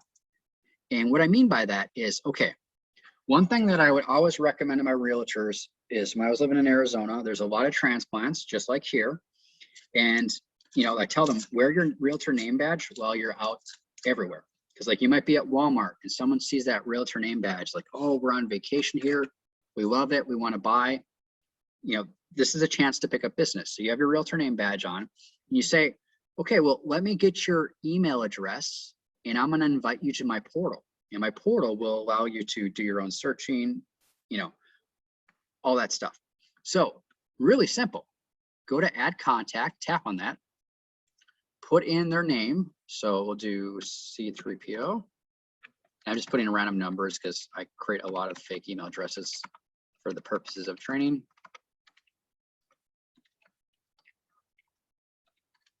And then we'll do C3PO, Droid, and then I could put in a phone number. Now, what's really great about this is, okay, if you're in a hurry or they're in a hurry, and you want to make sure you hook them, get them into the portal and you tell them, okay, give me your email address and I'm going to email you the invitation right now. And I'm going to walk you through the process. You know, the email should arrive within, you know, a handful of seconds. So you really, what you do is you explain what the portal is, and we will go in much more in depth on this tomorrow, but you have your elevator speech, kind of the same thing. You explain what the portal is, and you know, it's the live up-to-date information.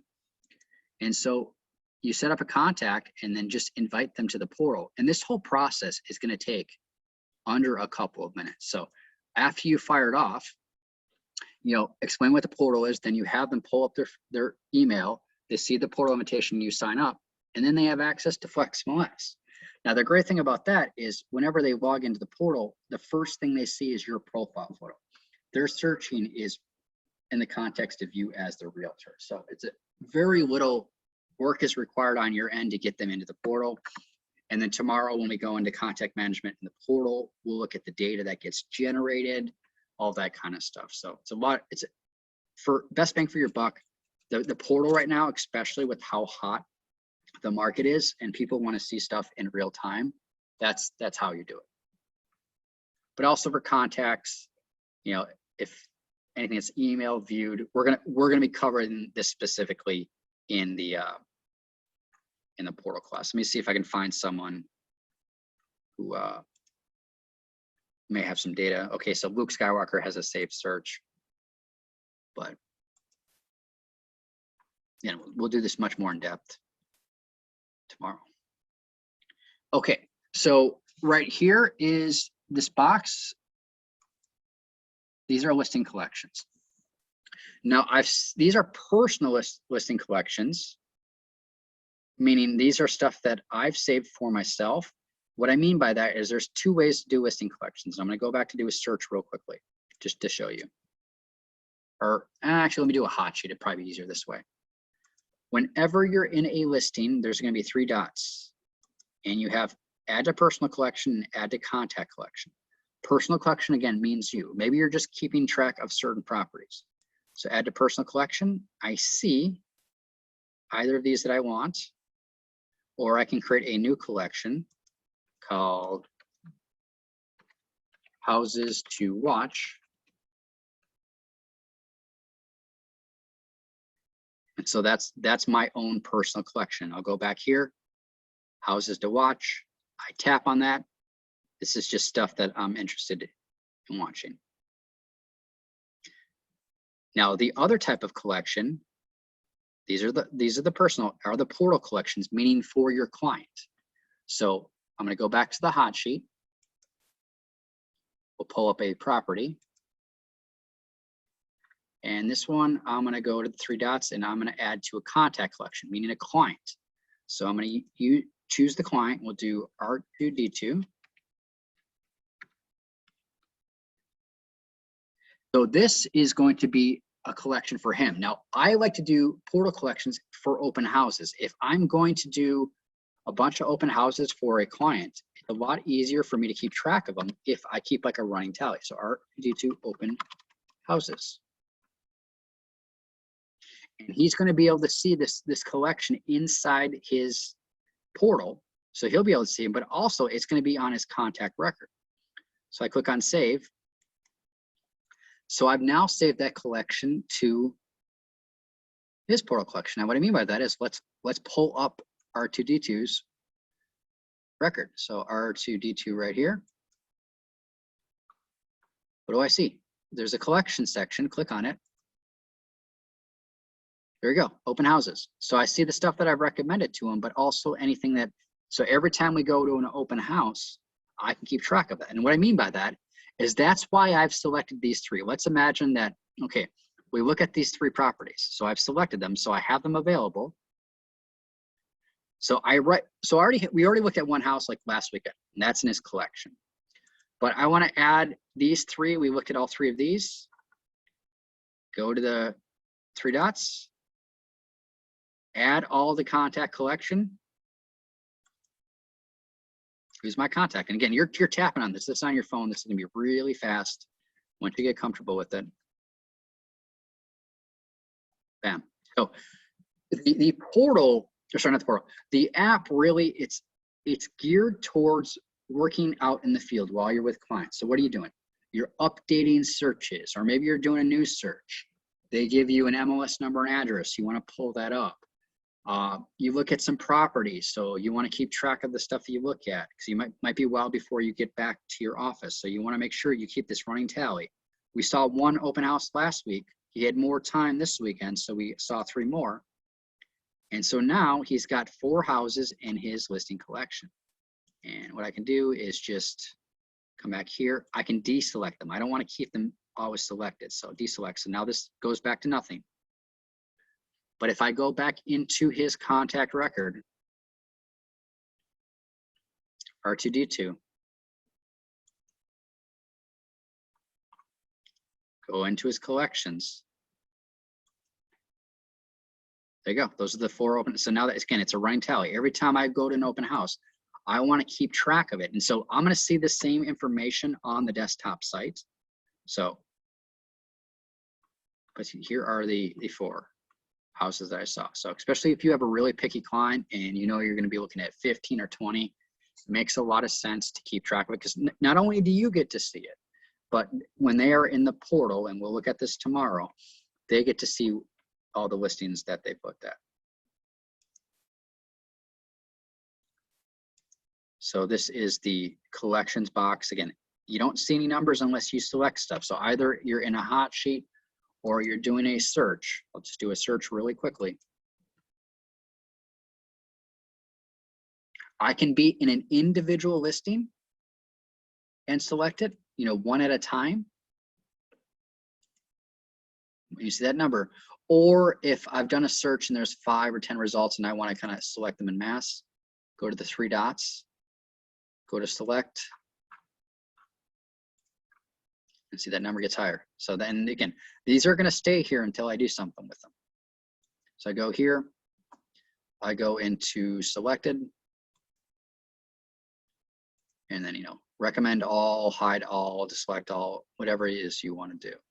So I can always share them, which is, this is kind of like the mobile version of an email, if you want to call it that.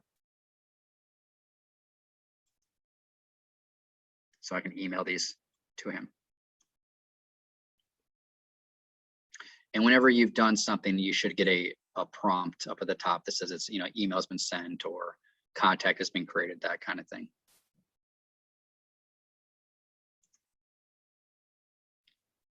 Now, your final one is messages and members. Now, if I go to messages, any messages that I send back and forth to my clients, I'm going to be able to see them here through the app.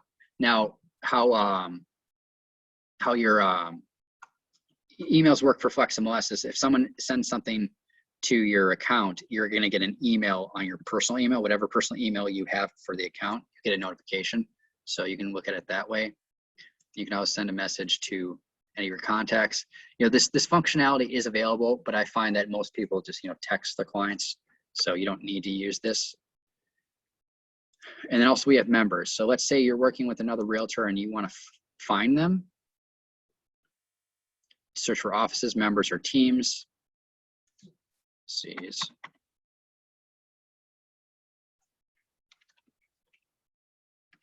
it's Robin here.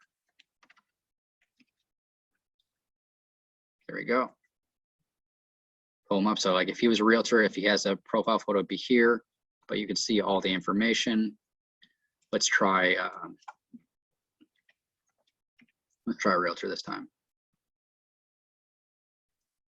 Okay, so Jennifer has her profile photo, all her information. Go to more, I can view the members' listings. So she has 10. I want to see what kind of realtor I'm working with. Here are all her listings.